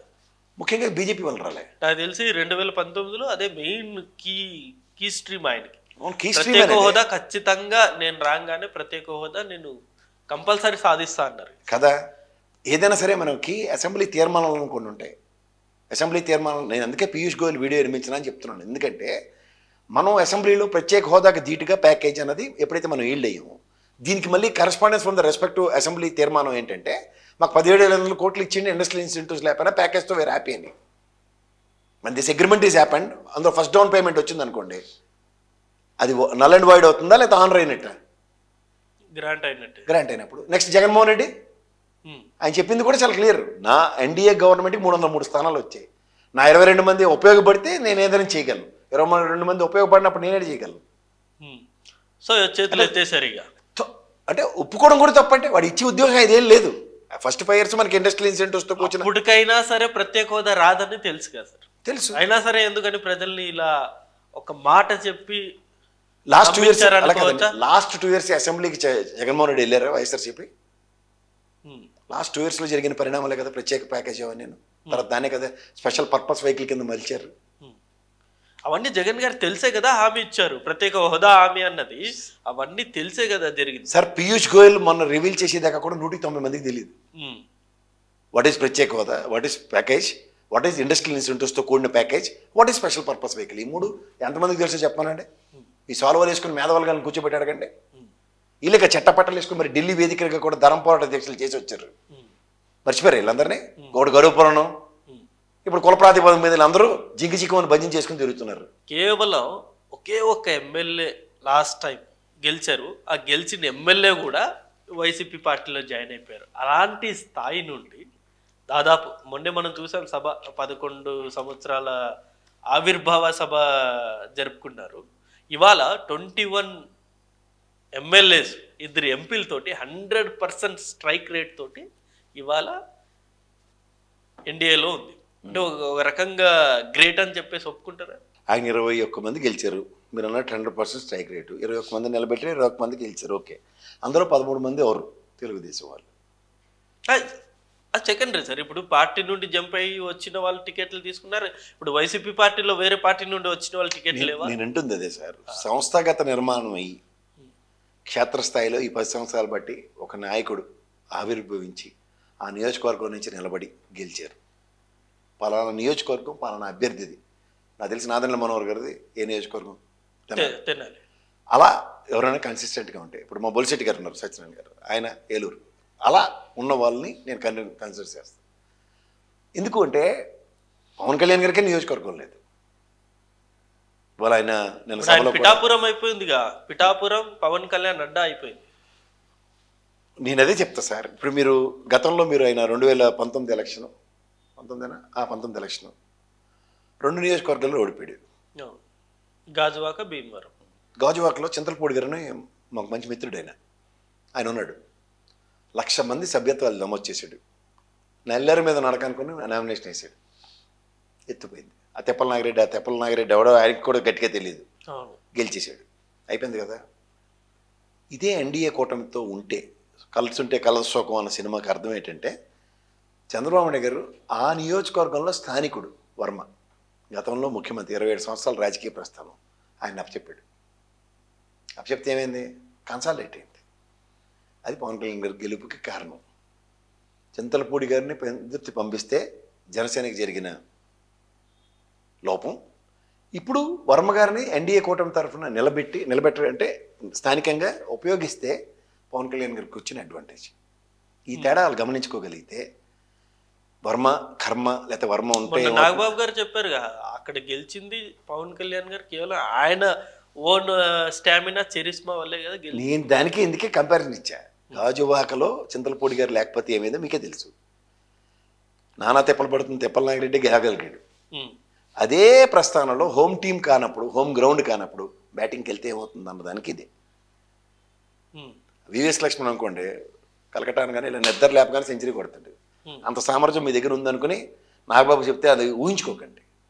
The success narration for 40+ years legacy కలిగిన ఒక పార్టీ సమాయత్తం అయితే, అదే నేను చెప్తున్నాను ఎప్పటి నుంచో, 30-35% ఓటు బ్యాంక్ స్థిరంగా స్థిరీకరించుకోగలిగిన సామర్థ్యం వాళ్ళకు ఉంది. కొన్ని కంచుకోట్లు ఉంటాయి తెలుగుదేశానికి, ఆ కంచుకోట్లలో హుండి ఇలాంటివన్నీ. రఘురామకృష్ణరాజు గారికి వెళ్ళలేదు, హుండి వాళ్ళది ఉంటుంది తెలుగుదేశం ఎనీ టైం. అలాగే పిఠాపురం కూడా వర్మ సామర్థ్యం don't undermine. These are all characters అన్నమాట. ఆ character how they play vital role అనేదే ఎలక్షన్ ఉంటుంది. స్థానికతకి అంత ప్రాధాన్యత ఉంటుంది. అలా స్థానికంగా అన్న దగ్గర మీరు గెలిచింది 21కి ఎవరు కాదన్నాం. కానీ అందులో ఈ మెటమెటల నాగబాబుకి కంటిన్యూ అయితే మాత్రం కొంచెం ఆలోచించవలసి వస్తుంది. ప్రజాస్వామ్యంలో ప్రజాక్షేత్రంలో నిలబడి టాల్ పర్సనాలిటీగా ప్రూవ్ అయ్యేదాకా ఎక్కువగా మాడకూడదు ప్రజాస్వామ్య విలువల గురించి. స్థానికంగా ఒక నాయకుడి రోల్ ఎలా ప్లే చేయబడుతుంది అన్న దానికి 2 సార్లు ఓడిపోయిన దాకా అవగతం కాని పవన్ కళ్యాణ్ గారికి, అలాగే లోకేష్ గారికి ఇప్పుడు మాట్లాడమనండి, ఎస్ దానికి అథెంటికేషన్ ఉంటుంది. The proven tracks. మంగళగిరిలో ఓటమి తర్వాత గెలుపు, అలాగే ఇక్కడ పిఠాపురంలో గెలుపు, వీటికి సమాధానాలు. ప్రజాస్వామ్యంలో ఓటర్ యొక్క నాడి, స్థానికంగా ప్రవర్తించే తీరు, ఇవన్నీ మనం చెప్పొచ్చు ఓ నాయకుడిగా. అంతేకాని నాగబాబు గారిలాగా ఏవి తెలియకుండా ఏది పడితే అవాకులు చవాకులు వెళ్తే చాలా కష్టం. మొన్న ఆయన మాట్లాడింది రాంగ్. నాకు తెలిసి ఆయనకి ఈసారి క్యాబినెట్ కూడా రాదని నాకు డౌట్. చంద్రబాబు గారు చాలా మెటిక్యులస్ క్యాలిక్యులేషన్లో ఉంటాడు అలాంటి విషయాల్లో. ఇచ్చి తలకాయ నొప్పి తెచ్చుకోకుండా ఇవ్వకుండా ఇవ్వడం బెటర్ అన్నట్టుగా ఉంటాడు ఆయన. ఇప్పుడు నాగబాబు గారికి క్యాబినెట్ ఇవ్వడం కరెక్ట్ అంటారా కాదంటారా సార్? దండగ waste. Is not, is an obligation character for is both brothers. Janasena కోసం ఆయన కష్టపడ్డారు కదా సార్. ఏం కష్టపడ్డారు సార్? అలాంటి వాళ్ళు కష్టాన్ని కూడా దాని కష్టం అనేస్తే అసలు రాజకీయాల్లో ఎలాగైనా చేసేవచ్చు. అనకాపల్లి టికెట్ నాకు వద్దన్నాను, వాళ్ళకి ఇచ్చాను, ఈ పెట్టకథలు కాదు. ఇప్పుడు పార్టీ మీకు ఒక మాట చెప్తా సార్, సంస్థాగత నిర్మాణం 175 నియోజకవర్గాల్లో. ఇప్పుడు లోకేష్ గారు ఉన్నారు, అతను when he join as a general secretary, పార్టీకి సంస్థాగత నిర్మాణం మీద ఎక్కువ ఫోకస్ చేశాడు అతను. ఎమ్మెల్సీ అవ్వకమునుపో is given lot of concentration with the party. అది చాలా ఉపయోగపడుతుంది లాంగ్ రన్లో. అలా మీరు ఏం చేశారు? 175 నియోజకవర్గాల్లో ఇవాళకి కూడా రాయలసీమలో మీకు ప్రజెన్సే లేదు, ఆ తిరుపతి తప్ప. ఆ తిరుపతి కూడా వైఎస్ఆర్సీపీ నుంచి వచ్చినారు. స్థానికంగా ఇప్పుడు హరిప్రసాద్ గారిని ఎమర్జ్ చేశారు అనుకోండి అక్కడ మీరు, because that legacy is from Prajarajyam. అలా మీరు స్థానికంగా ఉన్న వాళ్ళని డెవలప్ చేసుకుంటూ వెనకాల క్యాడరు, క్షేత్రస్థాయిలో పార్టీ నిర్మాణం. హర్రామ్ జోగి గారు కేఎస్ఎస్ అని పెట్టి ఆయన నిలిపించుకున్నాడు క్షేత్రస్థాయిలో. కనీసం దాన్ని అలైన్ చేసుకోవడం కూడా రాలే. ఇవన్నీ ఇప్పుడు పవన్ కళ్యాణ్ గారు ఇప్పుడు సనాతన ధర్మం గురించి ఎక్కువ మాట్లాడుతున్నారు కదా సార్. అంటే బీజేపీలో ఆయన మెర్జ్ అయిపోయారు అనుకోవచ్చా, లేకపోతే బీజేపీని ఆయన స్టాండ్ తీసుకొని ముందు ఎన్డీఏ కూటమిలో యువతలు చంద్రబాబు నాయుడు గారికి కానీ పవన్ కళ్యాణ్ డిస్కషన్స్ ఏం లేవు సార్. వాళ్ళు డైరెక్ట్గా they are opening some cards. ఈ రీసెంట్ పాస్ట్ ఎలక్షన్స్లో పవన్ కళ్యాణ్ని వాళ్ళు తెలుగు ఓటు బ్యాంక్ ఎక్కడుందో అక్కడ దాన్ని వాడుకోవడానికి బ్రహ్మాండంగా ఉపయోగించుకున్నారు. అలాగే తమిళనాడులో వీళ్ళు మూలాలు గతంలో సినిమా ఇండస్ట్రీ పరంగా ఉన్న దగ్గర వీళ్ళు ఒక వైటల్ రోల్ ప్లే చేస్తారన్న దగ్గర ఒక వెసులుబాటు తీసుకోవడానికి ట్రై చేశారు. పవన్ కళ్యాణ్ గారికి పూర్తి సామర్థ్యంతో రాజకీయ అవగాహన ఇంకా లేదు. ఆయన ఇంకా పరిపక్వత చెందవలసిన నాయకుడు. జస్ట్ పైపైన ఏదో చూడండి పాలు కాగిపోయని చెప్పి మేగడ 10 సంవత్సరాలు రాజకీయాలు చేసిన ఆయన గ్రిప్ రాలేదా రాజకీయాల మీద? ఇన్హెరెంట్గా వెళ్ళాలి సార్. క్షేత్రస్థాయి నుంచి పార్టీ నిర్మాణం, సంస్థాగతంగా ఏం జరుగుతుందో రాజకీయ పరిణామాలని, ద మూవ్స్ని, డెవలప్మెంట్స్ని చూసుకోవాలి. సటన్ ఏదో చూడండి నదీ ప్రవాహంలో చెంబుడు నీళ్ళు ఎత్తుకుని దాంతో అన్నట్టుగా కుదరవు. మీరు 100% స్ట్రైక్ రేట్ మాడుతున్నప్పుడు పార్టీ నిర్మాణం చాలా ఇంపార్టెంట్ సార్ క్షేత్రస్థాయిలో. చూడండి జగన్మోహన్ రెడ్డి 3వ కంటికి తెలియకుండా జిల్లాల వారీగా, నియోజకవర్గాల వారీగా కమిటీలను ఏర్పాటు చేసేసుకున్నాడు. రేపటి నుంచి 10 days కూర్చుంటాడు, ప్రజలతో యాక్సెస్ ఇవన్నీ. అది ఎప్పుడైతే ఆ మోడ్యులేషన్స్ పెరుగుతాయో అప్పుడు వేరే విధంగా ఉంటుంది. అదే తెలుగుదేశం చూడండి, ఆ మహానాడు కానీ లేదంటే దాని నెక్స్ట్ మూమెంటమ్స్ అన్నీ they know how to develop. క్షేత్రస్థాయిలో వాళ్ళ క్యాడర్ ఎప్పుడు 24/7 ఉంటుంది అలర్ట్తో. ఇది చాలా ఇంపార్టెంట్. అది ఎప్పుడైతే ఒక పార్టీకి ఉండకుండా నడమంత్రపు సిరిలాగా చూసుకుని దాంతో అనుకుంటే అది చాలా కష్టం. అది నీటి పొడ. సో ఇక్కడ ఈ 21 గెలిచింది కూడా టీడీపీ ప్రభావంతోనే. నేను చెప్పాను కదా ఇందాక percentage of votes. How they are playing. But కానీ మొన్న పవన్ కళ్యాణ్ గారు చెప్పింది టీడీపీ 40 సంవత్సరాలు టీడీపీ పార్టీని మనం నిలబెట్టామని చెప్పేసి బుచ్చి సోదరు గారు ఇప్పుడు మీరు 10 కేజీలు బియ్యం కొంటారు సార్, బాగా తూకం ఉంటుంది, కొంచెం పడతాయి, 4 బియ్యం తీసే దాంట్లో వేస్తారు. వేస్తే ఏమవుతుంది? అప్పుడు 10 కేజీలు సరిపోయిందంటే చూసావా ఇదే వైటల్ రోల్ ప్లే చేసింది 10 కేజీలు కాదంటే. వేడినీళ్ళకి సన్నీళ్ళు అన్నారు కానీ సన్నీళ్ళకి వేడినీళ్ళు అనలే కదా. బట్ వాళ్ళు అలా అనుకుంటారు. ఇప్పుడు చల్లనీళ్ళు బకెట్ ఉంది సార్, 4 బకెట్లు పోసారు, 1 బకెట్ నీళ్ళు 2 చెంబులు వేడినీళ్ళు పోయిండే. ఏమవుతుంది? ఉమ్, చల్లనీళ్ళుగానే ఉంటుంది. అవును. అదే వేడి నీళ్ళు బకెట్లో 4 చెంబులు చల్లనీళ్ళు పోయండి, అవేమవుతాయి? గోరువెచ్చని నీళ్ళే పోసుకోవడానికి ఉపయోగపడదు. వేడిగా ఉన్నా పోసుకోలేరు, చల్లనీళ్ళు వేడి నీళ్ళు వేసినా నిరుపయోగంగా ఉంటాయి. ఉమ్, అట్లా మనకి మనం అవగతం. అదే చెప్తున్నాను ఇందాక, రాజకీయ పరిపక్వత ఉంటే మన వల్ల నీ వల్ల నేనా, నా వల్ల నువ్వా.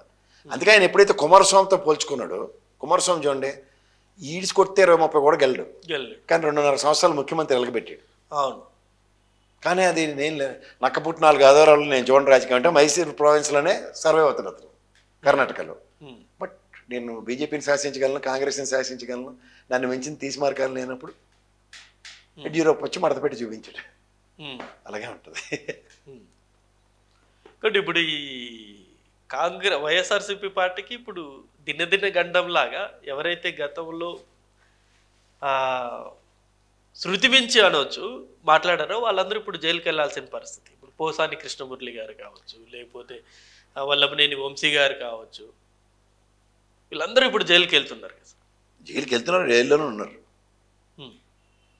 ఇప్పుడు వాళ్ళు పొలిటికల్ బెంచ్, ఇప్పుడు వంశీ కేసు మనం మాడదాం, ఆయన గెలిచిందంతా ఎమ్మెల్యే తెలుగుదేశం పరంగానే కదా. అవును. చేసిన ఏదో పనులన్నీ ఇప్పుడు పెట్టిన కేసుల ప్రకారం అన్ని తెలుగుదేశం ఆయనలో చేసినవి కదా. కాంగ్రెస్లో అంటే వైఎస్ఆర్సీపీ పార్టీలోకి వచ్చిన తర్వాతే కదా సార్ ఇప్పుడు ఆయన మీద కేసు ఉన్నది. ఏది గన్నవరంలో టీడీపీ ఆఫీస్ ఒక కేసు. సార్ మీరు ఇన్నాళ్ళు బట్టి జర్నలిజంలో ఉన్నారు, పార్టీ మారిన తర్వాత ఎవడన్నా పార్టీ కార్యాలయం తగలట్టింది ఉదంతం చెప్పండి. నాకు తెలిసి వాడు లేడు పార్టీ కార్యాలయం. రెండోది ఆయన వెళ్ళిపోయిన తర్వాత అక్కడ ఉన్న వాళ్ళు ఎవడో జడ్జి ముందు ఆయన కన్ఫెషన్ స్టేట్మెంట్ ఇచ్చిన అతను ఉన్నాడు కదా, టైపిస్ట్ వాడు, ఎలా ఇవ్వగలుగుతాడు? కేసు రీఓపెన్ చేసి ఆ విషయాలన్నీ మాట్లాడుతున్నారు. అక్కడ ఆ టైంలో నాకు తెలిసి 35-40 మందిని అరెస్ట్ చేశారు, కేసు కట్టారు వాళ్ళ మీద, తెలుగుదేశం పార్టీకి కాల్చిన దాని మీద. అందులో వంశీ పేరుందా? లేదు. తర్వాత వీళ్ళు గవర్నమెంట్ రాగానే 71వ పేరు కింద ఎఫ్ఐఆర్ నమోదు చేశారు. పెట్టిన కేసులు ఏంటి? పోనీ అవన్నీ ఇటు తిప్పి అడి తిప్పి అవేవి కాదు, కిడ్నాప్ చేశారన్నారు. కిడ్నాప్ చేసిన బట్టల షాప్ తీసుకెళ్ళి బట్టలు కొంటుండే, లిఫ్ట్లో ఏదైనా మహిమం పూజలో ప్రైవేట్ లిఫ్ట్లో. మీరు అన్నట్టు ఇవన్నీ జస్ట్ రెడ్ బుక్ లో పేరు ఉన్నందుకే ఇవన్నీ జరుగుతున్నాయి అనుకో. ముఖ్యంగా అంటే ఇవన్నీ చూపిస్తున్నారు. ఇప్పుడు నిజంగా వాళ్ళ అమ్మగారి విషయంలో ఏదో మాడిన దానికి చంద్రబాబు గారికి, లోకేష్ గారికి మనోభావాలుగా నిజమే కేసు పెట్టారు అనుకోండి, అప్పుడే ఎఫ్ఐఆర్ ఫైల్ అయ్యి ఉండి దాని కంటిన్యూషన్ ఇప్పుడు లాట్ ఎత్తారు అనుకోండి, అది ఒక లెక్కలో ఉంటుంది. అంతేకాని ఇప్పుడు పోసాని గారి విషయంలో మీరేమంటారు సార్? ఇద్దరు కేసులు నేను ఒకటే చెప్తా సార్, ఆ నంద్యాల గారి విషయంలో సమర్థిస్తారా? పోసాని ఆ విధంగా ఆడపిల్లల్ని చిన్నపిల్లల్ని అలా మాట్లాడడం తప్పు, అది నేనైతే మొహమాట లేకుండా చెప్తాను. కానీ ఆయన మీద కేసు పెట్టిన దాని మీద అయితే నేను ఖచ్చితంగా చెప్తాను. ఎందుకంటే నంది అవార్డులు జ్యూరీలో వాళ్ళందరూ ఒకే సామాజిక వర్గం ఉన్నారు, వీడికి ఇచ్చారు, నచ్చలేదు, తిట్టాడు. ఎందుకంటే ఇదే భారతరత్న అత్యున్నత పురస్కారం నాకు తెలిసి దేశంలో, దాన్ని కాలు దోడుతూ పోల్చాడు బాలకృష్ణ గారు. మరి అప్పుడు కూడా కేంద్ర ప్రభుత్వం లేదా రాష్ట్ర ప్రభుత్వం మీద కేసు పెడితే ఈ కేసు ఆ కేసు ఒకటని మాడచ్చు, ఒకరి కోలగా ఇంకోరి కోలగా. రెండోది పోసాని కృష్ణమురళి గారు ఆడపిల్లల్ని వాళ్ళని మాట్లాడింది ఇందాక చెప్పాను, నాట్ యాక్సెప్టబుల్. సో మీకు పర్సనల్ వెంజెంటాన్ని తీసుకోవడానికి ఏవో కేసులు పెట్టి దాని మీద మాట్లాడడం ఎంతవరకు సమంజసం? దానికి రెడ్ బుక్ అని పేరు పెట్టడం ఎంతవరకు సమంజసం? ఎందుకు అది డైరెక్ట్గా తేల్చుకో, నచ్చలేదు. సో ఇంకా చాలా మంది కూడా జైలుకి వెళ్ళే అవకాశాలు ఉన్నాయంటున్నారు. రోజా గారు, బైరెడ్డి గారు, పెద్దిరెడ్డి రామచంద్రారెడ్డి గారు, అందరూ కూడా వెళ్ళే అవకాశాలు ఉన్నాయి. ఈ ఊరు గురించి అయినా చెప్తేమో నాకు తెలియదు కానీ చెప్తానేమో, కానీ పెద్దిరెడ్డి విషయంలో అంత సీన్ ఎవరికి లేదు. అరెస్ట్ చేయలేరు, ఇలాంటి ఛాలెంజ్లు నేను ఎవరు. కానీ అసలు పెద్దిరెడ్డి అనే వ్యక్తి రాజకీయ ప్రస్థానంలో అరంగేట్రం, రాజశేఖర్ రెడ్డి గారు అనే వ్యక్తిని ఎదుర్కోవడానికి ఒక ప్రత్యామ్నాయం కింద క్రియేట్ చేసిన వ్యక్తి చంద్రబాబు నాయుడు. ఓకే, అంపుట్టిన మేనమాల పేరు. కానీ కొన్ని మూవ్స్ ఈజీగా ఉండవు సార్, అన్నీ అలా ఉంటాయి. రాజశేఖర రెడ్డి గారి దగ్గర నుంచి చూసాం, జగన్మోహన్ రెడ్డి గారు ఇప్పుడు ఇంత సత్సంబంధాలు మిథున్ రెడ్డి గారి త్రూగా పెద్దిరెడ్డి గారికి అంత పెద్దపేట వేయడం చూస్తున్నాం. చంద్రబాబు నాయుడు గారిని చూసాం ఆయన టెన్యూర్లు, పొంగనూరులో పరిణామాలు అని. ఎవరికి చెప్తారు ఇవన్నీ?